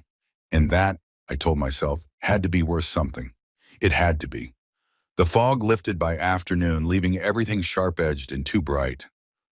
I spent the rest of Saturday doing the mindless work of reorganization, moving furniture to fill the gaps Rachel had left, rearranging books on shelves, trying to make the house look less like a crime scene and more like a home that belonged to one person instead of two. Around 3, my phone started buzzing. Text messages, rapid fire, from numbers both familiar and forgotten. From Sarah, Rachel's coworker. Hey James, I just heard. I'm so sorry. If you need anything. From Mike, my college roommate hadn't talked to in months. Dude, what the hell? Rachel said you guys are splitting up? From Rachel's mother. James, honey, Rachel told us what's been happening. We need to talk. I stared at the messages, watched them multiply, 5, 7, 10, and realized what was happening. Rachel was telling people, spinning her narrative, getting ahead of the truth, shaping the story before I could. I opened Rachel's mother's text thread and typed, "Happy to talk. When works for you?" The response came immediately. Can you come for dinner tomorrow? 5 p.m.? I'll be there. I spent the rest of the evening watching my phone light up with concerned messages, sympathetic emojis, offers of support that felt hollow because nobody actually knew what they were supporting me through. They knew Rachel's version, whatever sanitized story she'd crafted about our marriage falling apart, about mutual incompatibility, about nobody being at fault. Nobody knew about Marcus, about the Bahamas, about 6 months of calculated deception, about birth control pills disguised as fertility treatments. Nobody knew the truth except me, Marcus, Rachel, and David. And tomorrow, I would start changing that. Sunday evening, I arrived at Rachel's parents' house at exactly 5 o'clock. The Tudor-style home in the suburbs where Rachel had grown up, where we'd had countless family dinners, where I'd asked her father for permission to marry her 12 years ago. I'd always felt welcome here, had thought of Richard and Patricia as second parents, had imagined our future children running through this same backyard. Now it just felt like enemy territory. Patricia answered the door with a tight smile and arms that wanted to hug but held back. "James, thank you for coming." "Of course." I stepped inside, smelled pot roast and disappointment. "Thanks for having me." Richard appeared from the living room, looking older than I remembered. His face creased with the particular exhaustion of parents watching their child's marriage collapse. "James, come in, sit down. Can I get you a drink?" "Water's fine." We settled in the living room, me on the couch, them in matching armchairs, the coffee table between us like a negotiation table. The silence stretched uncomfortably until Patricia finally spoke. "Rachel told us you're filing for divorce." "That's correct." She said. Patricia glanced at her husband, drew strength from him. "She said you've been having problems for a while, that you'd grown apart, that you both decided it was best to end things before they got worse." I nodded slowly. "Is that what she said?" "Yes, and we want you to know, James, that we don't blame you. These things happen. Sometimes people change. Sometimes marriages don't work out. And Patricia," I set down the water glass I hadn't drunk from. "I appreciate what you're trying to do, but that's not what happened." She blinked. "I'm sorry?" "Rachel and I didn't mutually decide to end our marriage. Rachel had a 6-month affair with a coworker named Marcus Chen. When I discovered it and confronted her with evidence, she signed divorce papers. That's what happened." The silence that followed was absolute. Patricia's face went white. Richard's jaw clenched so hard I could hear his teeth grind. "That's not," Patricia started. "Rachel said there was no one else. She said you were both just unhappy." I pulled out my phone, opened the photo album I'd prepared for exactly this conversation. "I'm going to show you something, and I need you to understand that I'm not doing this to hurt you. I'm doing it because you deserve to know the truth." I handed Patricia the phone. On the screen was the photo Marcus had accidentally sent. Rachel and him at the beachside restaurant, her hand on his arm, both of them looking like a couple. Patricia stared at it, her hand trembling. This was taken 2 weeks ago in the Bahamas, while Rachel told us she was at a work conference in Orlando. I swiped to the next photo. This is them at the resort pool, and this is a hotel room key card charged to Marcus's credit card for a 2-week stay. Patricia passed the phone to Richard with shaking hands. He looked at each photo with the methodical care of someone cataloging evidence, his face getting redder with each swipe. "How long have you known?" he asked finally. "I found out the day she got back from the trip. I'd suspected for a few weeks before that, but the accidental photo confirmed everything." "And you, what? You confronted her? She admitted it?" "Eventually, after I asked her one question that made her panic and run to a doctor's office, after I laid out 6 months of evidence, yes, she admitted everything." Patricia was crying now, quiet tears that spoke to deeper grief than just a failed marriage. "I don't understand. Rachel's not, she wouldn't, we raised her better than this." "I thought I knew her too," I said gently. "Turns out we were both wrong about who she really is." Richard set down the phone like it burned him. "Does Marcus work at her company?" "Yes, they've been colleagues for years. Friends first, then something more." I'll call her boss. This is workplace misconduct. They can't just, Richard, that's your choice, but I need you to know something else first." I took a breath. The affair isn't the only thing Rachel lied about. I told them about the birth control, about the year of fake fertility struggles, the treatments I'd undergone, the emotional torture of thinking we might never have children while she was actively preventing conception. I watched Patricia's face crumple as she understood the depth of her daughter's deception. "She told us you were both trying so hard," Patricia whispered. "She cried on my shoulder about negative pregnancy tests. I thought, I thought she wanted a baby as much as you did." So did I. Turns out we were both part of the same performance. Richard stood up abruptly, walked to the window, stood there with his back to us. His shoulders were shaking. "I need to call her. She needs to explain this. She won't be able to explain it in a way that makes sense. I've tried." I stood too, ready to leave now that the truth was out. "I know this is painful. I know you love your daughter and want to believe the best of her. But you asked me here to talk, and talking means telling you the truth, even when it's ugly." Patricia stood, hugged me with desperate strength. "I'm so sorry, James. I'm so sorry. If she'd told us, you would have told her to be honest with me. I know. But she didn't tell you because she knew what you'd say." I gently extracted myself from the hug. "I should go. This is a family matter now, and I'm not family anymore." "You'll always be family to us," Patricia said fiercely. "What Rachel did, that doesn't change how we feel about you. But it did change things, and we all knew it. The divorce would divide more than just assets. It would divide relationships, holidays, mutual friends. I would lose not just a wife, but a whole extended network of people I'd considered family." Richard walked me to the door, his face still red, his hands clenched into fists. "I'll talk to her. Make her understand what she's done, what she's thrown away. Don't do it for me. Do it because she needs to hear it from people who love her unconditionally. She needs to understand that love doesn't mean enabling lies." He gripped my shoulder. "You're a better man than I would be in your situation. I'm just trying to survive it with my integrity intact." I drove home through darkening streets, past houses lit with Sunday evening warmth, past families having normal dinners and normal conversations about normal problems. My phone started buzzing before I was halfway home. Rachel calling over and over, probably being confronted by her parents, probably panicking that her narrative was falling apart. I didn't answer. Let her panic. Let her explain herself to the people who raised her, who taught her right from wrong, who were now learning that she'd chosen wrong over and over again. When I got home, there were 7 missed calls from Rachel and 1 text. "How could you tell them? They're my parents." I texted back, "They asked for the truth. I gave it to them. That's what honesty looks like." Then I turned off my phone and sat in my living room, in my half-empty house, and I waited. Because this was just the beginning. Tomorrow I would talk to our mutual friends. Tuesday I would contact our extended families. By the end of the week, everyone who mattered would know the real story. Not Rachel's sanitized version, but the documented evidence truth. Not for revenge, for the record. So that when this was all over, when the divorce was final and the property divided and the last boxes moved, nobody would be able to say they didn't know what really happened.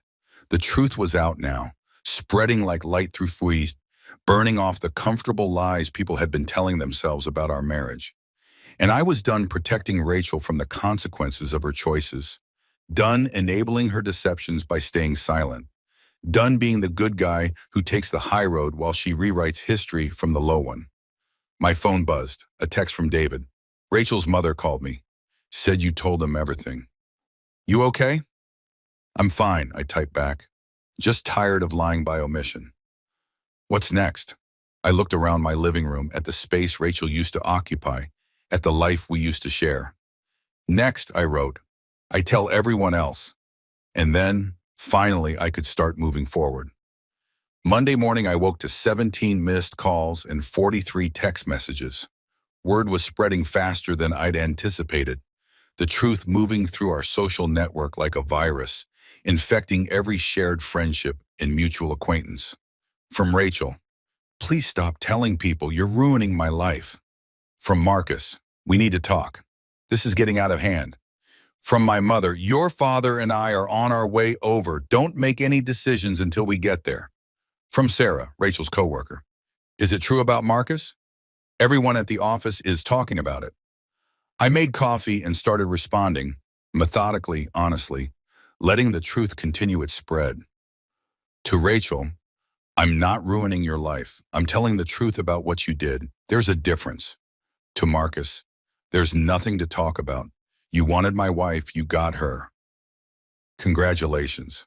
To my mother, I'm fine, come whenever. Door's unlocked.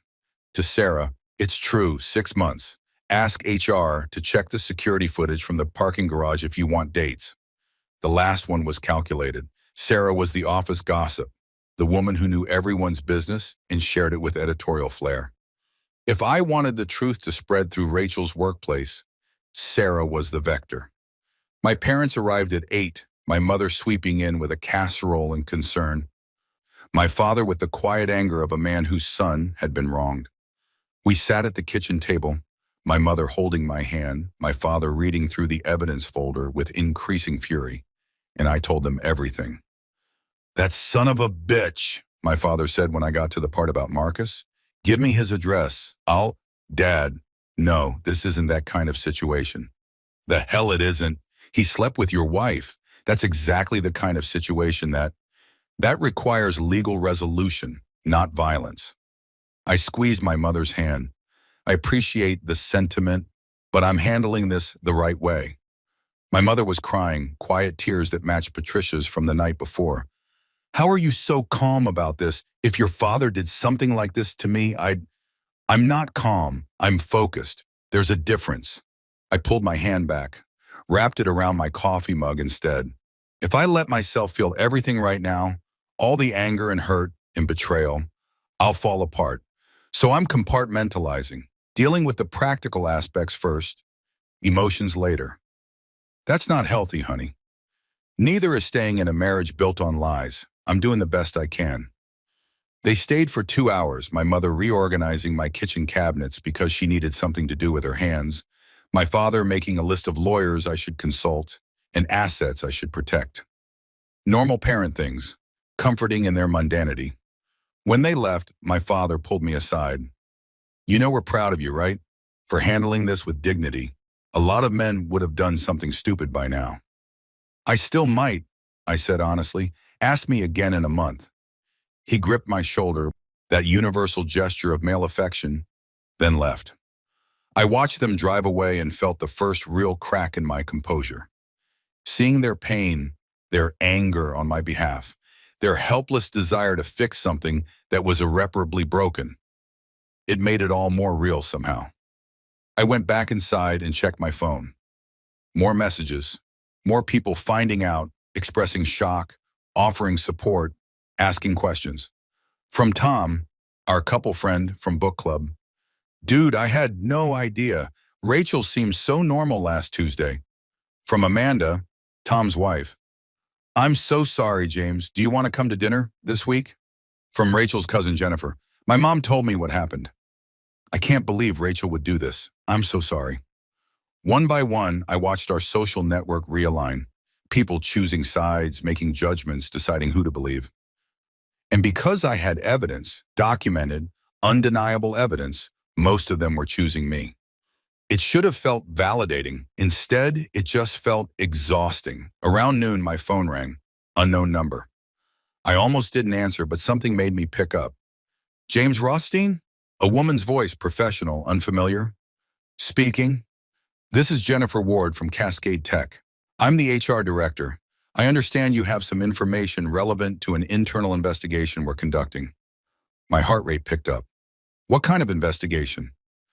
I can't discuss details over the phone, but I'd like to meet with you this week if you're available.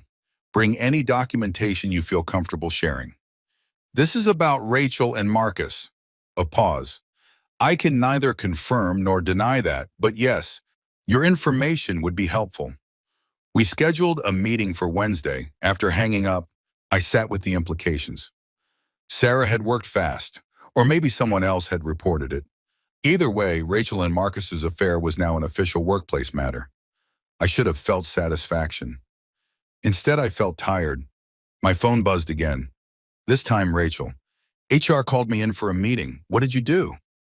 I stared at the message for a long moment before responding. I didn't do anything. I answered someone's question honestly. What happens next is a consequence of your choices, not my honesty. You're trying to get me fired. I'm trying to get divorced. If your affair violates company policy, that's between you and Cascade Tech. You're vindictive and cruel, and I can't believe I ever loved you. I read that last message 3 times, felt each word like a small knife. Then I typed, I loved you too, past tense. And the cruelty isn't in telling the truth, it's in making the truth necessary. I blocked her number after that, let her communicate through lawyers from now on. I was done being her emotional punching bag, done accepting abuse from someone who'd violated every promise she'd made to me.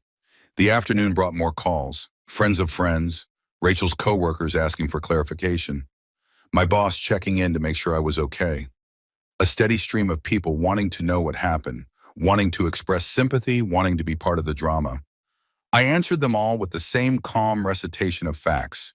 No embellishment, no editorial, just the documented truth, over and over, until it stopped sounding like my life and started sounding like a police report. By evening, I was done, emotionally depleted. I turned off my phone, made myself dinner I didn't eat, and sat in front of the TV without turning it on. David showed up at 7 with beer and pizza and the gift of not asking how I was doing. Your mom called me, he said, settling onto my couch like he'd done 1,000 times before. Said you might need company.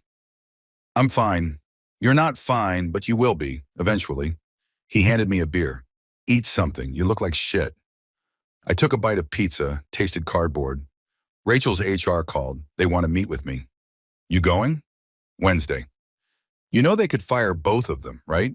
Workplace relationships are complicated legally, but if they were using company time or resources, I know. And you're okay with that? Rachel losing her job? I thought about it. Really thought about it. I don't want her to suffer.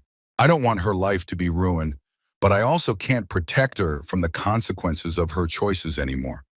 If telling the truth means she faces professional repercussions, that's just what happens. David nodded slowly. You're handling this better than I would. No, I'm not. I'm just handling it differently. We sat in comfortable silence, eating pizza and drinking beer, the TV still dark, the house still half empty. It felt normal. It felt okay. It felt like maybe I would survive this after all. People are taking sides, David said eventually. Amanda and Tom invited you to dinner but didn't mention Rachel.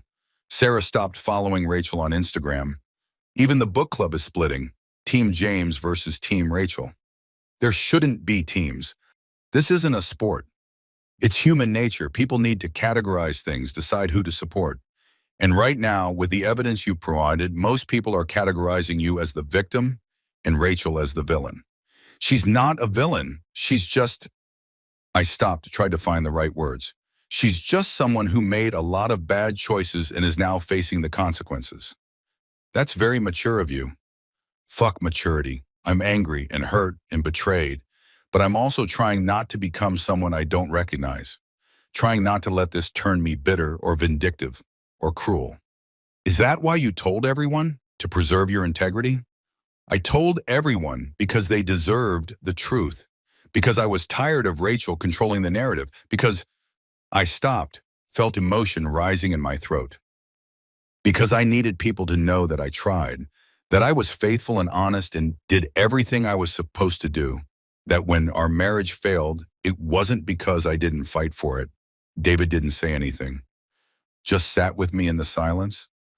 Let me feel what I needed to feel without trying to fix it. You know what the worst part is? I said finally. I still love her, not the person she is, the person I thought she was. And I'm grieving someone who never really existed. How fucked up is that? Pretty fucked up, but also pretty normal. David grabbed another slice of pizza. You're mourning the death of your marriage and the death of your understanding of your wife. That's 2 losses at once. Give yourself permission to feel shitty about it. I don't have time to feel shitty. I have to meet with HR Wednesday, sign divorce papers Thursday, figure out how to divide a life by Friday. Then feel shitty next week, schedule it, put it in your calendar. Tuesday, 2 p.m., fall apart completely. Wednesday, 2 p.m., put yourself back together. I almost smiled at that. You think it works that way? No, but you're going to try anyway because that's who you are. You're going to compartmentalize and schedule and organize your way through grief because the alternative is chaos and you hate chaos. He was right. He knew me better than I knew myself sometimes. We finished the pizza and the beers and watched a game neither of us cared about. And for a few hours, I felt almost normal. Almost okay. Almost like a person instead of a collection of wounds held together by spite and stubbornness. When David left at 11, he hugged me at the door. Call me if you need anything, and I mean anything. Company, conversation, help burying a body, whatever. I'll be fine. I know you will, but you don't have to be fine alone. After he left, I locked the door and walked through my empty house one more time. Checked the locks on windows, turned off lights, did all the small rituals of ending a day. In the bathroom, I caught sight of myself in the mirror. I looked older, tired, like someone who'd aged years and weeks. But I also looked different in a way I couldn't quite name. Harder, maybe, or clearer. Like grief had burned away some softness I'd been carrying, leaving something more essential behind. I went to bed and actually slept. 6 hours of dreamless unconsciousness that felt like mercy. And when I woke Tuesday morning to more messages, more questions, more people wanting to know the story, I answered them all with the same methodical honesty. Because this was what I'd chosen. This path of radical truth-telling, of refusing to let Rachel's lies stand unchallenged. And if it made me look vindictive or cruel or unforgiving, so be it. At least I could look at myself in the mirror and know I'd told the truth. At least I could live with who I was becoming. At least I could sleep at night. That had to be worth something. Wednesday morning arrived cold and bright, the kind of November day that makes everything look crisp and unforgiving. I dressed in my best suit, the charcoal one I'd worn to job interviews and funerals, occasions that required gravitas, and drove to Cascade Tech's headquarters downtown. The building was all glass and steel, aggressively modern, the kind of place that probably had a meditation room and kombucha on tap. I'd been here before, to company parties where Rachel had introduced me to colleagues whose names I forgot immediately, where Marcus had shaken my hand and smiled and looked me in the eye while planning to betray me.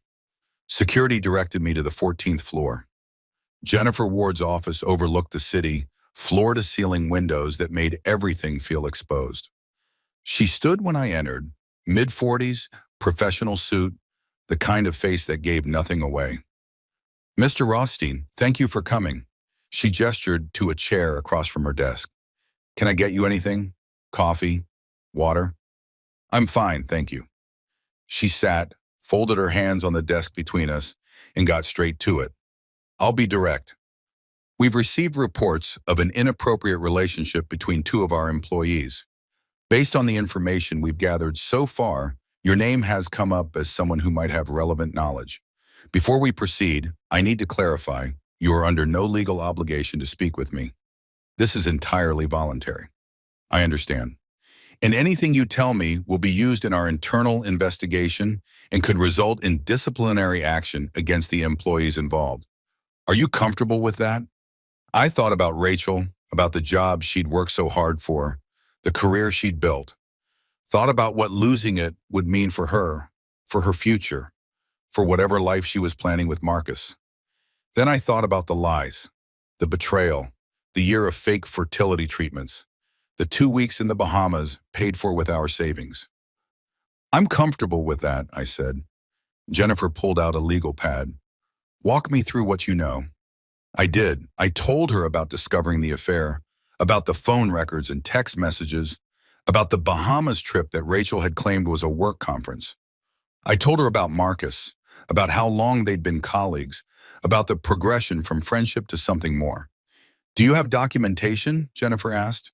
I pulled out a flash drive I'd prepared specifically for this meeting.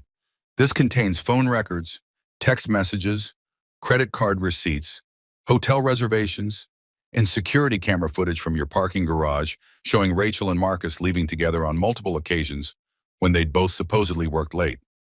She took the drive, turned it over in her hands. Security camera footage. How did you obtain that? I didn't. A friend who works in building security did. He's prepared to testify if necessary. That was a lie. I'd paid a security contractor $200 to pull the footage, and he'd made it very clear he wouldn't testify to anything. But Jennifer didn't need to know that. She plugged in the drive, opened the files, her face remaining professionally neutral as she scanned through evidence. This is quite thorough. I had a lot of time to be thorough. She looked up from the screen. Mr. Rothstein, I need to ask you something directly. What's your goal here? Are you seeking revenge against your wife and her, against these employees? Or are you genuinely concerned about company policy violations? I considered the question. The honest answer was complicated. It was both revenge and principle, hurt and justice, personal pain and legitimate concern about workplace ethics. My wife had an affair, I said slowly. That's personal, and it's painful, and yes, I'm angry about it. But she also used company resources to conduct that affair. She claimed work trips that were actually vacations. She used office time for personal communications. She and Marcus created a situation where their colleagues had to cover for them, had to lie about their whereabouts, had to be complicit in something that violated your company's ethics policy. I leaned forward. So yes, this is personal, but it's also a legitimate workplace issue.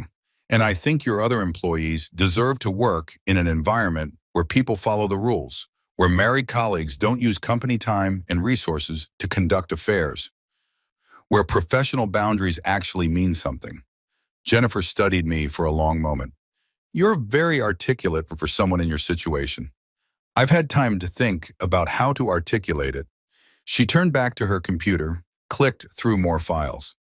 This footage from the parking garage, when was this taken? Multiple dates from July through October. The timestamps are in the file names. And these hotel receipts, they show charges to Marcus Chen's personal credit card, but some of them are from afternoons when both employees were supposedly at client meetings. Yes. Did you verify with the clients whether those meetings actually happened? No, that felt like overstepping, but I'm sure your records show whether they billed those hours as client work. She made a note on her legal pad. They did. We've already pulled their timesheets. Something in her tone told me Rachel and Marcus were in deeper trouble than they knew. Billing personal time as client work wasn't just an ethics violation, it was fraud. Is there anything else you can tell me that might be relevant to our investigation? I thought about the birth control deception, about the fertility treatments, about all the personal betrayals that had nothing to do with Cascade Tech's policies. No, everything else is private between Rachel and me. I appreciate your discretion. She ejected the flash drive, slid it back across the desk. Keep this. We've copied everything we need, and Mr. Rothstein, for what it's worth, I'm sorry you're going through this. Workplace affairs create victims beyond just the spouses involved. They damage team dynamics, create liability for the company, and force colleagues into uncomfortable positions. I appreciate that. We'll be conducting our investigation over the next 2 weeks. I can't tell you what the outcome will be, but I can tell you we take these matters seriously.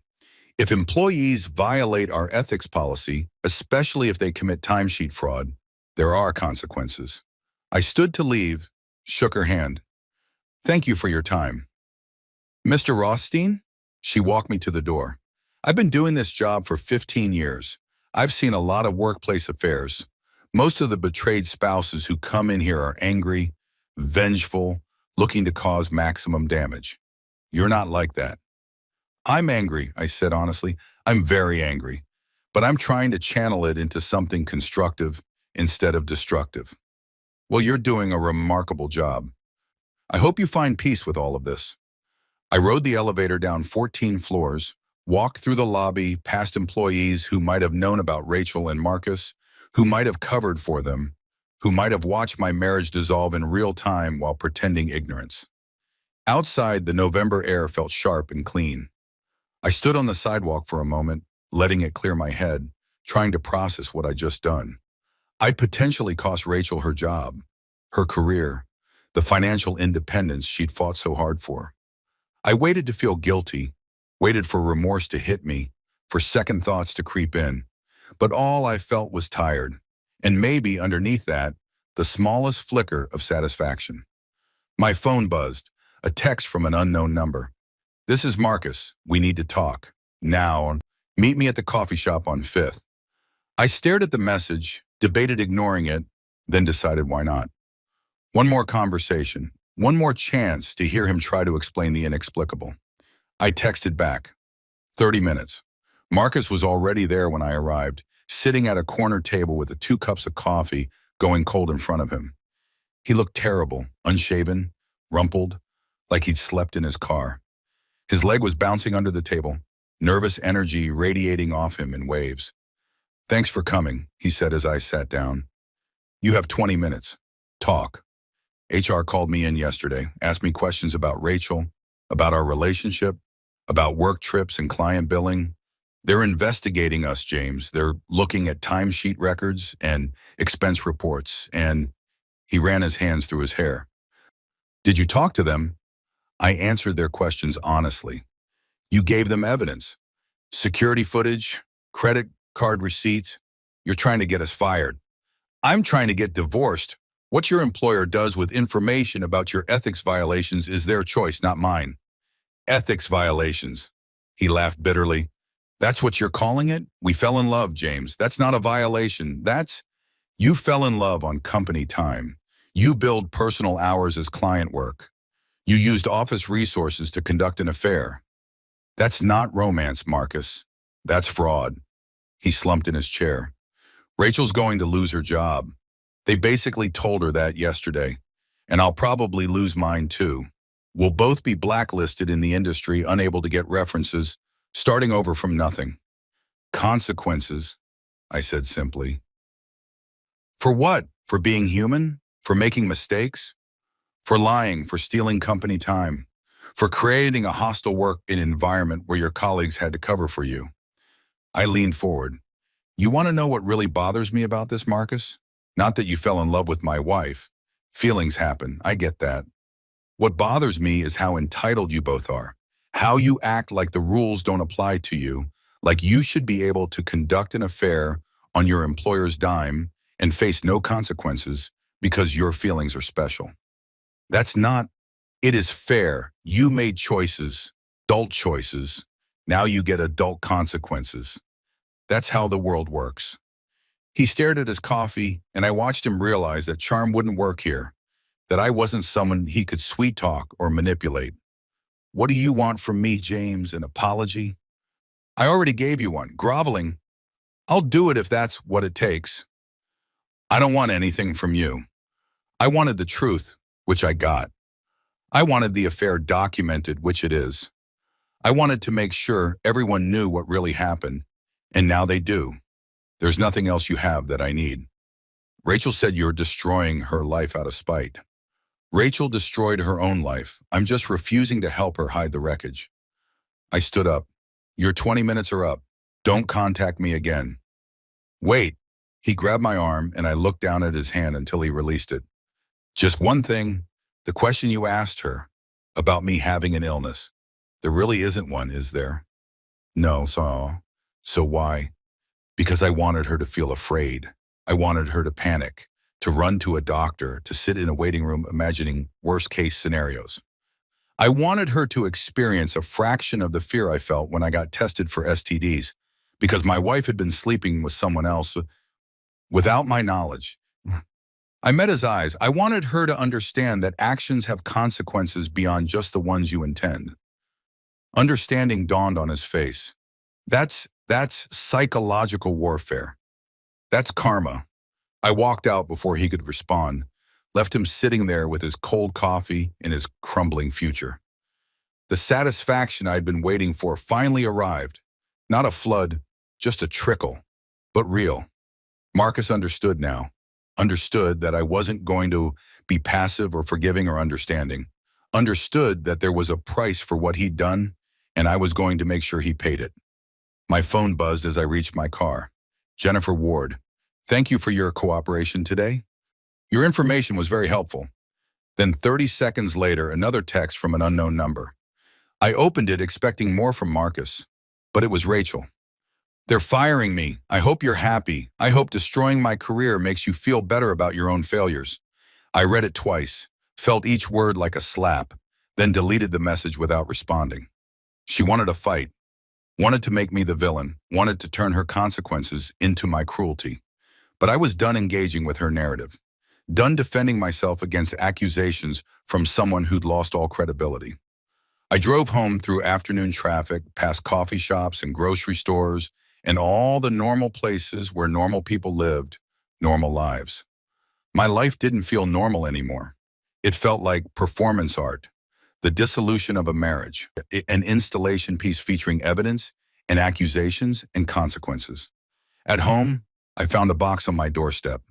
No return address, just my name in Rachel's handwriting. Inside were items I'd left at her parents' house over the years. A jacket, some books, a photo album from our honeymoon.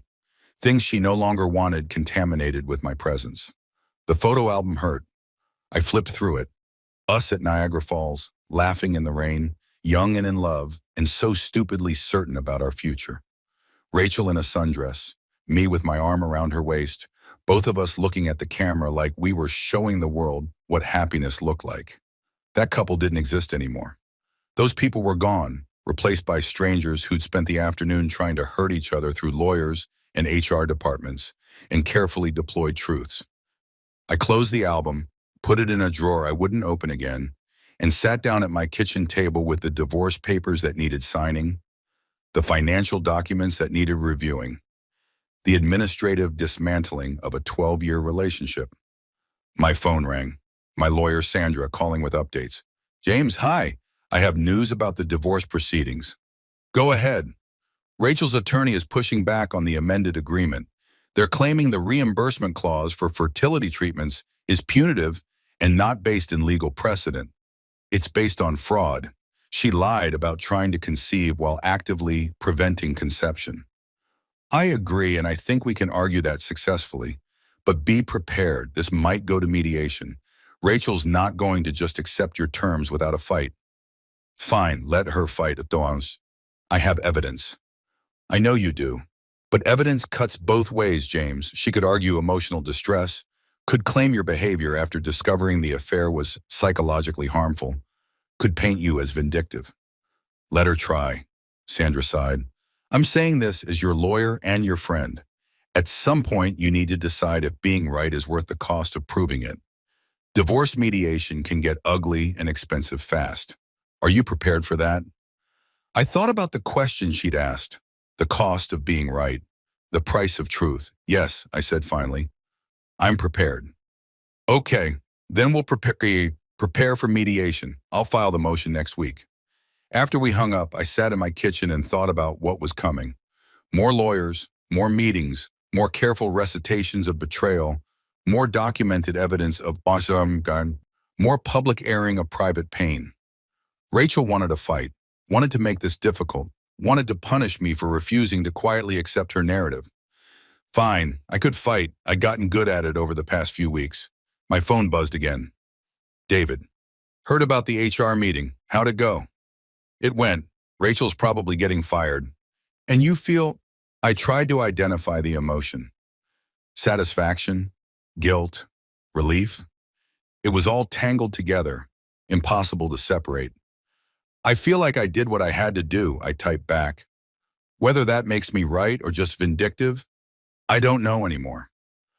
For what it's worth, I think you were right. She made choices. You're just making sure those choices have consequences. I wanted to believe that, wanted to think I was motivated by justice rather than revenge, by truth rather than cruelty. But sitting alone in my kitchen, surrounded by evidence of my dissolving marriage, I wondered if there was really a difference, if pursuing truth with this much determination wasn't just revenge in a prettier package, if I was becoming someone I'd recognize when this was all over. I didn't have answers, just questions and evidence and the slow, grinding work of ending a marriage while trying to preserve my integrity. Outside, the sun was setting, painting the kitchen in shades of orange and gold. Beautiful. indifferent.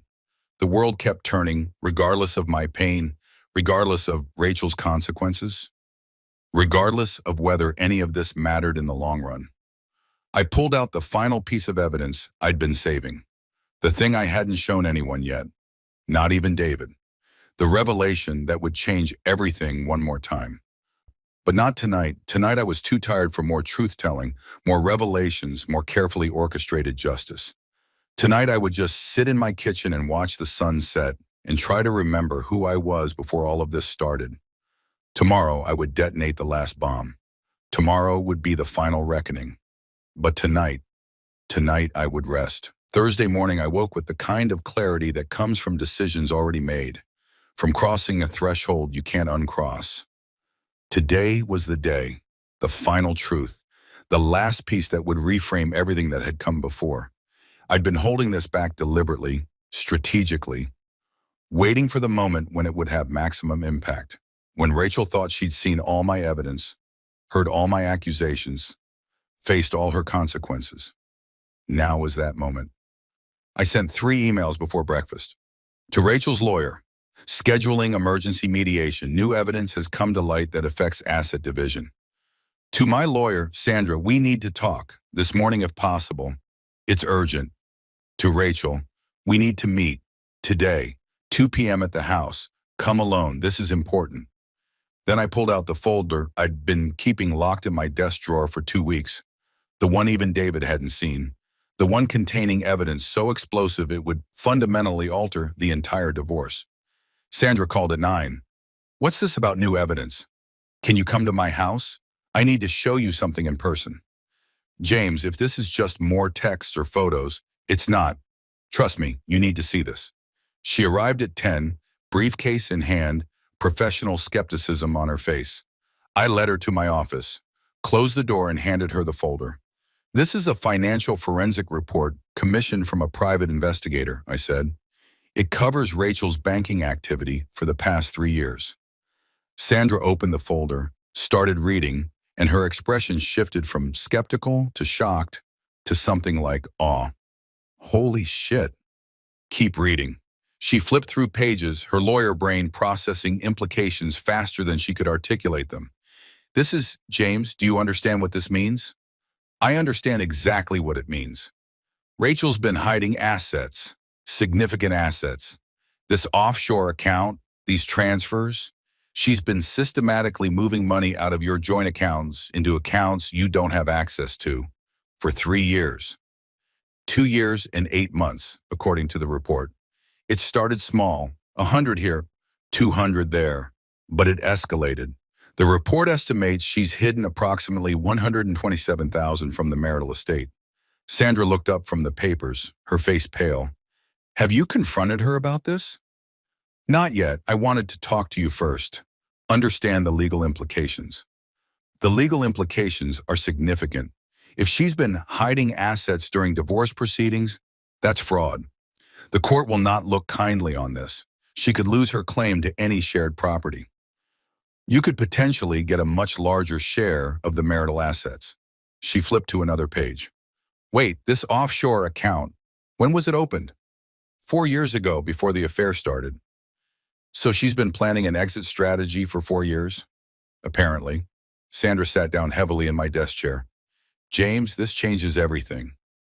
The story about the affair, about Marcus, about her being swept up in emotion.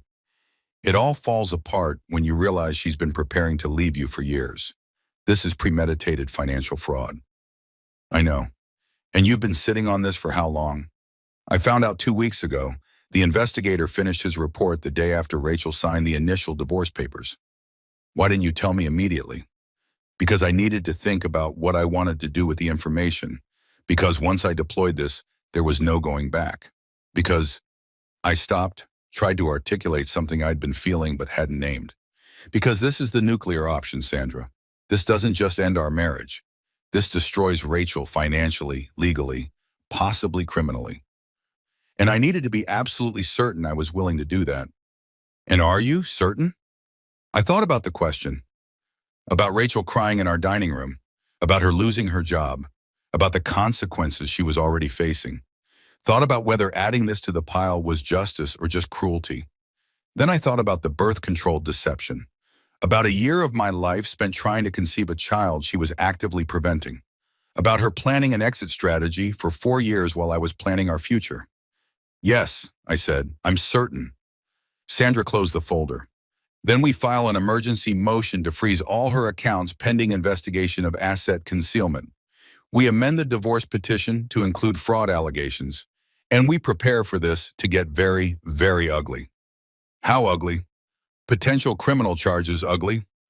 Jail time ugly. This isn't just civil court anymore, James. If the DA gets interested in financial fraud during divorce proceedings, Rachel could be facing felony charges. The weight of that settled over me. I'd known this was serious, but hearing it articulated in terms of criminal liability made it real in a new way. I don't want her to go to jail, I said slowly. I want her to face consequences, but not that. Then we offer her a deal. She returns all the hidden assets, accepts an amended divorce agreement heavily weighted in your favor, and we don't pursue criminal charges.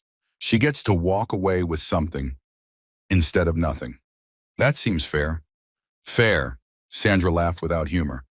James, none of this is fair. She stole over $100,000 from your marriage while planning to leave you. Fair would be her in handcuffs. What you're proposing is mercy. Maybe.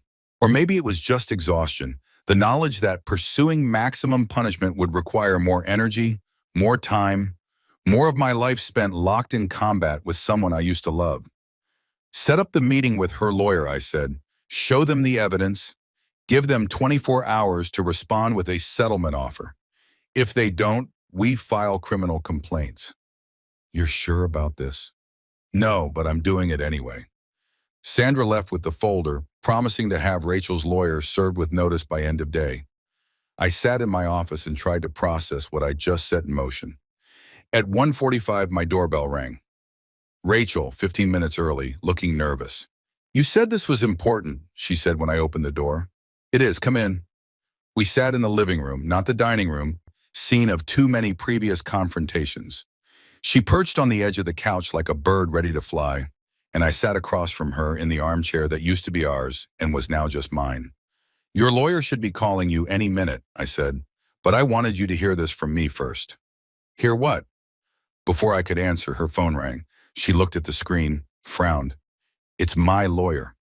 You should answer. She did. I watched her face cycle through confusion, shock, horror, panic. Watched her understand in real time that I'd found her secret, that the carefully constructed exit plan she'd been building for years had just collapsed. I'll call you back, she whispered into the phone, then hung up and stared at me with something like terror. You found the offshore account. I found all of it, the transfers, the hidden savings, the systematic theft of marital assets. 127,000, Rachel. You stole 127,000 from our marriage while pretending we were partners. It's not stealing. That money was mine, from bonuses, and bonuses earned during our marriage are marital property. Moving them into secret accounts is asset concealment. And doing it while we're in divorce proceedings is fraud. Criminal fraud. She went white. Criminal? My lawyer is filing an emergency motion as we speak.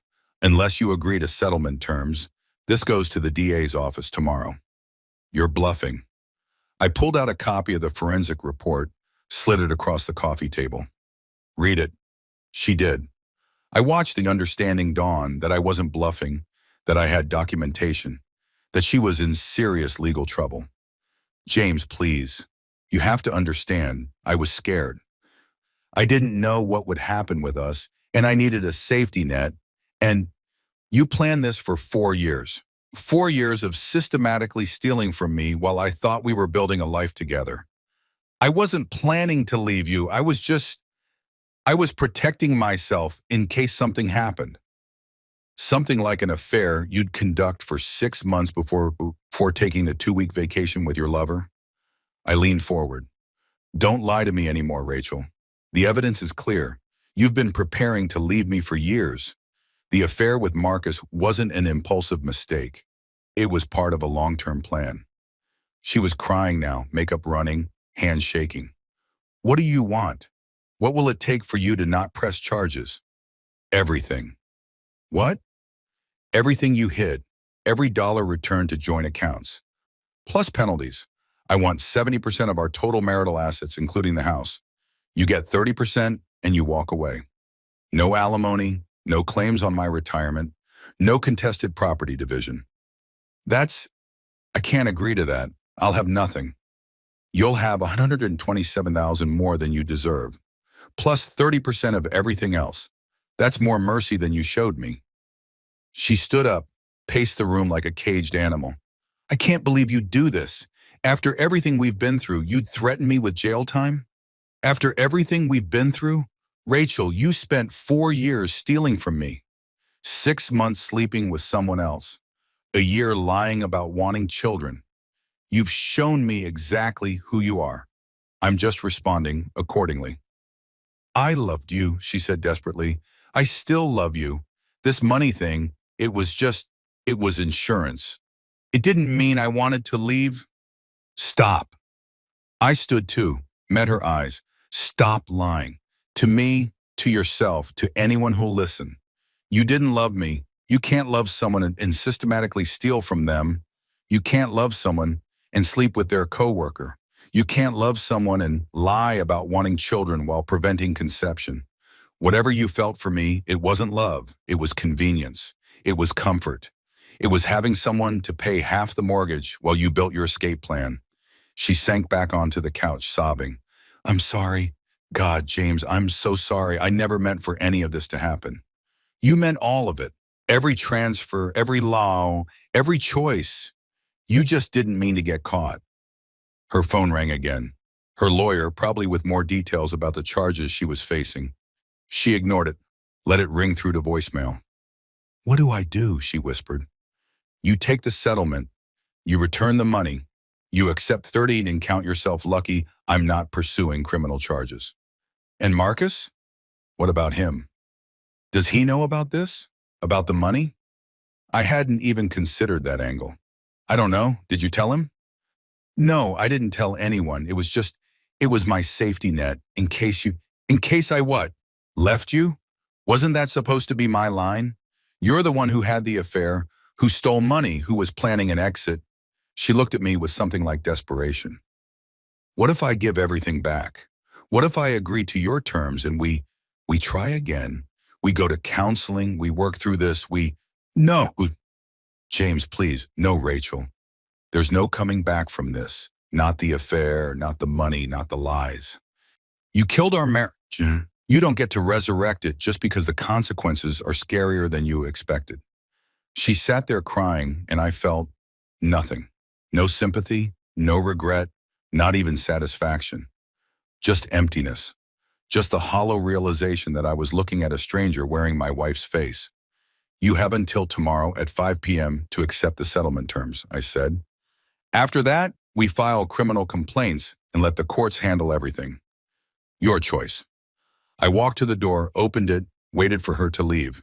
She gathered her purse with shaking hands, walked past me without looking up.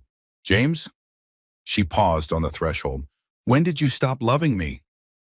I thought about the question, about the moment I'd seen that photo from the Bahamas, about reading the text, about discovering the birth control deception, about finding the hidden accounts. Honestly, I think you stopped being lovable long before I stopped loving you. I just took a while to notice. She flinched like I'd struck her, then walked to her car. I watched her drive away one more time, probably the last time, and I felt the final thread of connection between us snap. Inside, my phone was ringing. Sandra. Her lawyer just called. They want to negotiate. Tell them my terms are non-negotiable. Full return of assets, 70-30 split, or we go criminal. James, they're asking for 48 hours to review. They have 24. This isn't a negotiation, Sandra. This is consequences. Understood. I'll let them know. I hung up and walked through my house. My house now, not ours. Looked at the furniture we'd bought together, the photos we'd taken, the life we'd built. All of it feeling like a museum now. Artifacts of something that used to exist. My phone buzzed. A text from David. You okay? Define okay, I typed back. Fair point. Want company? Not tonight, I need to sit with this. Okay, but I'm here if you need me. I set down the phone and poured myself a drink. Whiskey, neat, the expensive stuff from the back of the cabinet. Sat in my living room as afternoon faded to evening, as shadows lengthened across furniture that suddenly felt temporary. Tomorrow, Rachel would either accept my terms or face criminal charges. Tomorrow, the divorce would either settle quietly or explode into public spectacle. Tomorrow, I would either close this chapter of my life or commit to fighting it for months, maybe years. But tonight I just sat in the ruins of my marriage and tried to figure out who I was now that it was over. The man who'd gotten married at 22 had believed in forever, had believed that love was enough, that commitment mattered, that promises meant something. The man sitting here at 34 knew better, knew that people lied, that vows broke, that the person you married could become a stranger without you even noticing until it was too late. I didn't know which version of myself I preferred, the naive believer or the cynical survivor.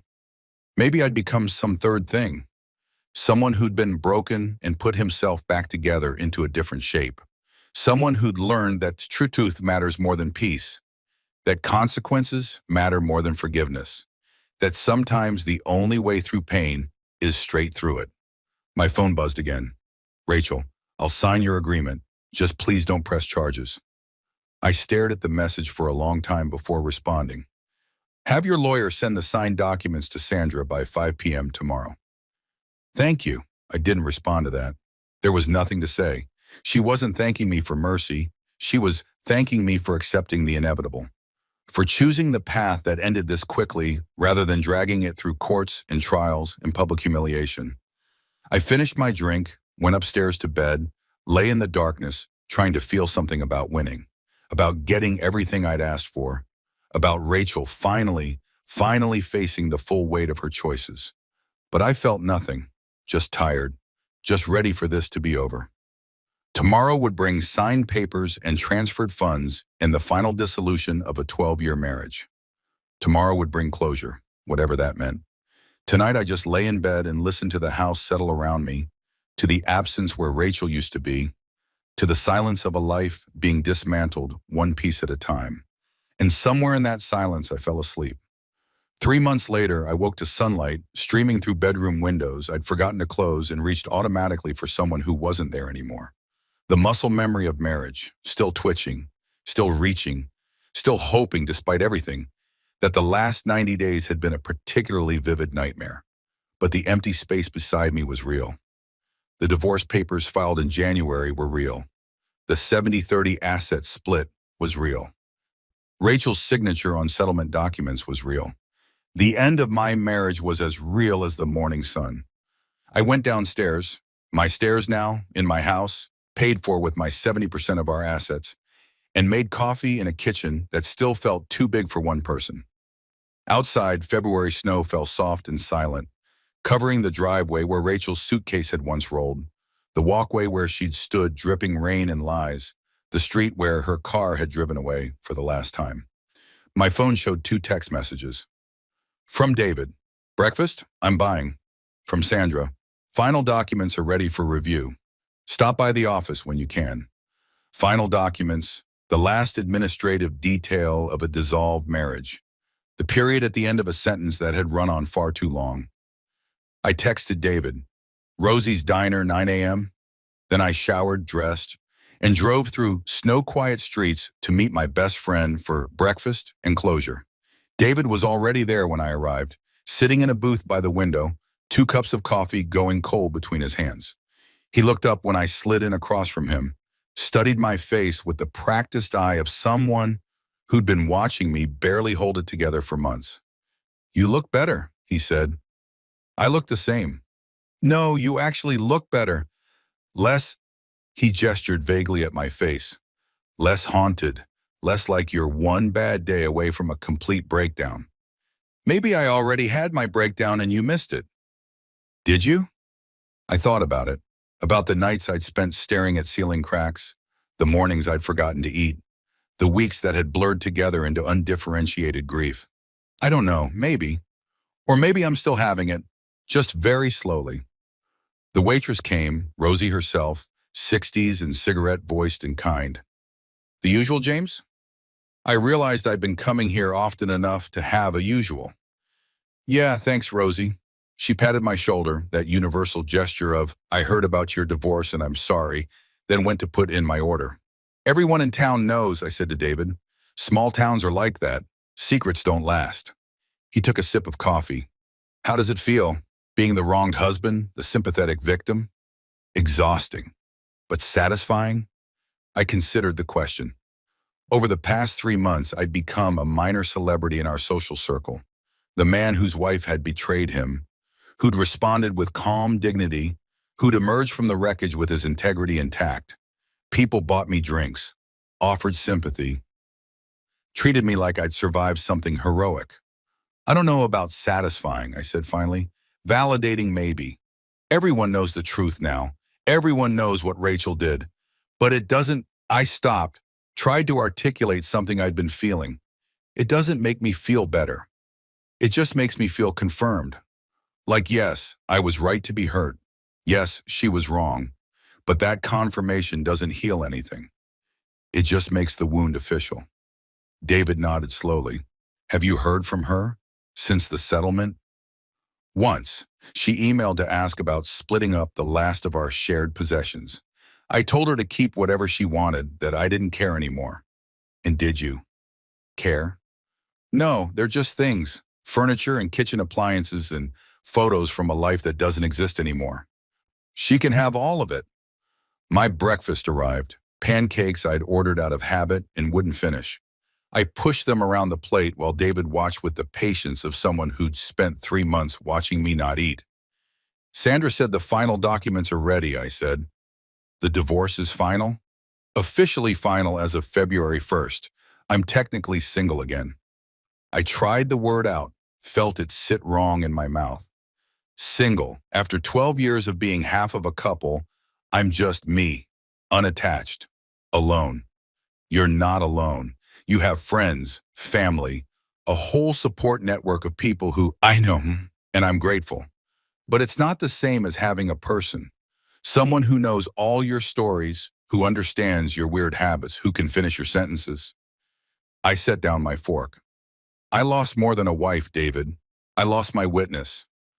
The person who could verify my memories, who could confirm that, yes, that thing happened. Yes, that's what we said. Yes, we really did promise forever. Rachel was a liar and a thief, not much of a witness. But she was my liar and thief. She was the person I'd built 12 years of history with. And now all that history is what? Contaminated? Unreliable? How much of our marriage was real? And how much was performance? I don't even know anymore. David reached across the table, gripped my hand. The love you felt was real. Maybe hers wasn't, or maybe it was real and she destroyed it anyway.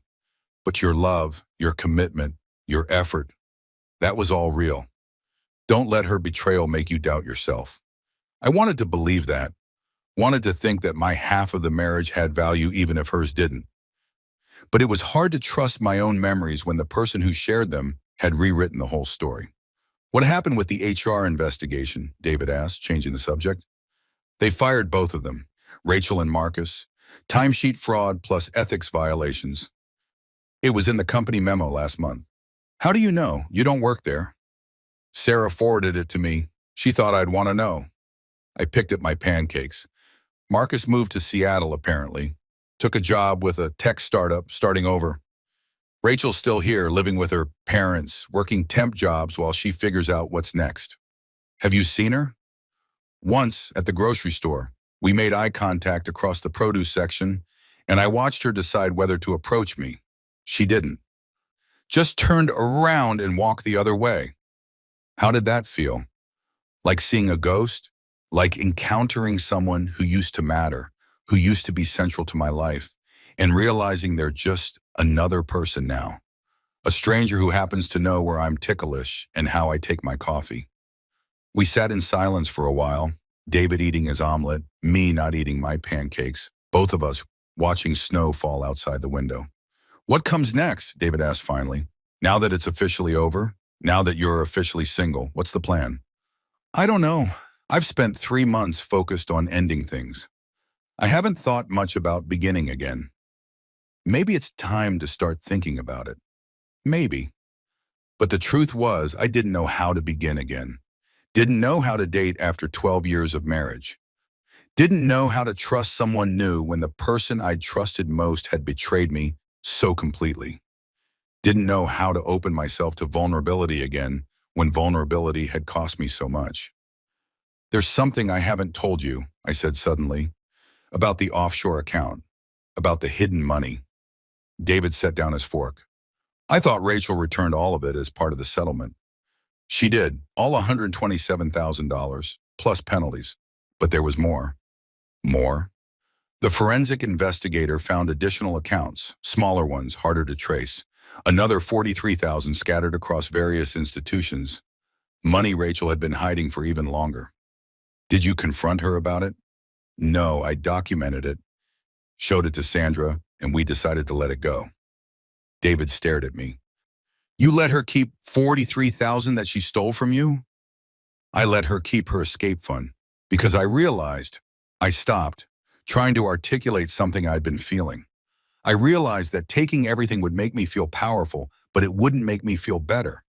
And at some point, revenge stops being justice and becomes just cruelty. So I drew a line. She returned the money she hid during our marriage. She accepted the 70-30 split.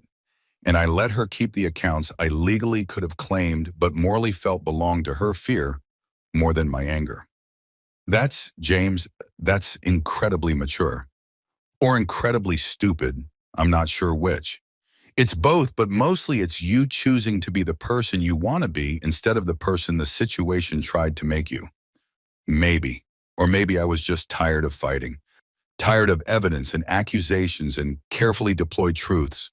Tired of winning battles that left me feeling hollowed out instead of vindicated.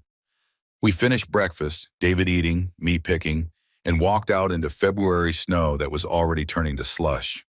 He hugged me goodbye in the parking lot, that brief masculine embrace that communicated everything words couldn't. You're going to be okay, he said. I know it doesn't feel like it yet, but you will be. How do you know? Because you're already okay. You just haven't noticed yet. I drove to Sandra's office, signed the final documents that officially ended my marriage, accepted her congratulations that felt more like condolences. Then I drove home through streets that were starting to look familiar again, through a town that was slowly becoming mine instead of ours. At home, I walked through rooms that I'd finally finished reorganizing. New furniture in the living room, fresh paint in the bedroom, photos on the walls that showed my life before Rachel, my life after Rachel, but nothing from the 12 years in between. It was like our marriage had never happened, like I'd erased it from the record. Except I couldn't erase it from myself, couldn't undo 12 years of growth and change, couldn't unknow the things I'd learned about love and betrayal and trust, couldn't become again the man I'd been at 22, naive and hopeful, and certain that promising forever meant something. That man was gone, replaced by this one, harder, clearer, more careful. Someone who'd learned that people lie, that promises break, that forever is just a word people say when they mean for now. So I sat in my living room and looked at the space where Rachel used to be, the couch we'd picked out together, now replaced, the TV we'd watched, now sold, the coffee table where she'd signed divorce papers, now gone. Everything physical was gone, but the shape of her remained. Negative space, the outline of what used to be there, visible only by its absence. My phone buzzed, an email from Rachel, the first communication in weeks. Subject, closure. Body, James, I know I don't have the right to ask anything of you. I know I destroyed what we had, that I hurt you in ways I'm still understanding. But I'm writing because my therapist says closure requires acknowledging harm, and I want to acknowledge what I did to you. I lied about the affair, about wanting children, about the money. I lied so much and for so long that I stopped knowing what was true. I convinced myself that our marriage was unhappy because that made the affair feel justified. I told myself you didn't care because that made my deception easier. I created a narrative where I was the victim of a dead marriage instead of the person who killed it. You were right about everything. The calculated nature of my betrayal, the length of my deception, the way I systematically destroyed what we built while pretending to protect it. You were right that I chose comfort over honesty, that I prioritized my desires over your well-being, that I betrayed you in ways that went far beyond physical infidelity. I don't expect forgiveness. I don't expect you to respond to this email or acknowledge it or do anything with it, except maybe feel slightly less like you're crazy for being hurt. Because you're not crazy. You're wounded by someone who promised not to wound you. And that's on me. Completely on me. I'm working on becoming someone different. Someone more honest, more accountable, more aware of how my choices affect others. I don't know if I'll succeed, but I'm trying. I hope you find happiness, real happiness, with someone who deserves your trust and honors your faith. You're a good man, James. You deserved a better wife than I knew how to be. I'm sorry for all of it, even though sorry doesn't fix anything. Rachel, I read it 3 times, looking for manipulation, for hidden agendas, for some ulterior motive beyond what it claimed to be. But it just seemed honest. Raw. The first truly honest thing Rachel had said to me in years. I sat with the email for a long time, trying to decide how to feel about it. Satisfied that she'd finally admitted everything? Angry that it took divorce for her to be truthful? Sad that this apology came 3 months too late to matter? Finally, I closed the email without responding. Because she was right. Sorry didn't fix anything. It didn't undo the betrayal, didn't restore the trust, didn't erase the year I'd spent trying to conceive a child she was preventing. It was just words, arriving after the fact, offering nothing but the acknowledgement of harm I'd already lived through. Maybe someday I'd respond.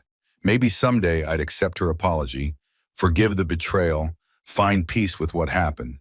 But not today. Today I just needed to sit in my house, and let myself feel the full weight of an ending. Outside, the snow had stopped. The sun was setting, painting everything in shades of orange and gold. Beautiful, indifferent, moving forward regardless of my pain, regardless of Rachel's apologies, regardless of whether any of this had mattered. I stood at the window and watched the sunset, the same sunset I'd watched 3 months ago. When this all began, when Rachel walked in glowing with lies, and I asked her about an illness that didn't exist. So much had changed since then. The marriage ended, the truth revealed, the consequences delivered. But I was still here, still standing, still breathing, still capable of watching a sunset and finding it beautiful despite everything. Maybe David was right. Maybe I was already okay, just hadn't noticed yet. Or maybe I was just good at survival, at putting one foot in front of the other, at breathing in and out, at continuing to exist even when existing felt exhausting. My phone buzzed one more time. A text from my mother. Dinner Sunday? Dad wants to try his new smoker. Normal things. Family dinners and new smokers and parents who love me, even though my marriage had failed. I texted back, I'll be there. And then, because I couldn't think of anything else to do, because the alternative was sitting alone in the dark with Rachel's apology and my own complicated feelings, I put on my coat and went for a walk. The neighborhood was quiet, snow-muffled, peaceful. I walked past houses where families were eating dinner, where TVs glowed blue in living rooms, where normal people lived normal lives unburdened by betrayal and divorce and carefully documented truths. I walked until my fingers were numb and my face was cold and the sun had fully set, until I couldn't feel anything except the physical sensation of moving through space, of existing in a body that would continue regardless of heartbreak. And somewhere during that walk, I made a decision. I would survive this, not just endure it or get through it, actually survive it, come out the other side changed but intact, scarred but standing. I would let Rachel's apology exist without responding to it, would let her guilt be her burden instead of my obligation to absolve. I would stop checking my phone for messages from her, would stop wondering what she was doing or who she was becoming. I would begin the work of building a new life, not built in reaction to the old one, but constructed deliberately, carefully, with the wisdom earned from watching the previous version burn down. I would be okay, eventually. in ways I couldn't predict or control. But first, I would be not okay. I would feel everything: the grief, the anger, the betrayal, the loss. I would stop compartmentalizing and controlling and managing, and I would just feel. I walked home through the dark, let myself into my house, and sat down at my kitchen table. And for the first time in 3 months, I cried, not quiet tears or controlled grief, actual sobbing, the kind that shakes your whole body and sounds embarrassing and doesn't care who hears. I cried for the marriage I'd lost, and the wife I'd loved, and the future I'd imagined. I cried for the man I'd been at 22, hopeful and trusting, and the man I'd become at 34, cynical and careful. I cried for 12 years of history that would never be redeemed, for promises that meant nothing, for the particular loneliness of being single after being half of a couple. I cried until I couldn't cry anymore, until I was empty and exhausted and maybe, finally, ready to start over. And then I went to bed, in my house, in my life, in my future that was terrifying and uncertain and completely, utterly mine. Outside, the world kept turning. Inside, I kept breathing. And that, I told myself, was enough. For now, it was enough.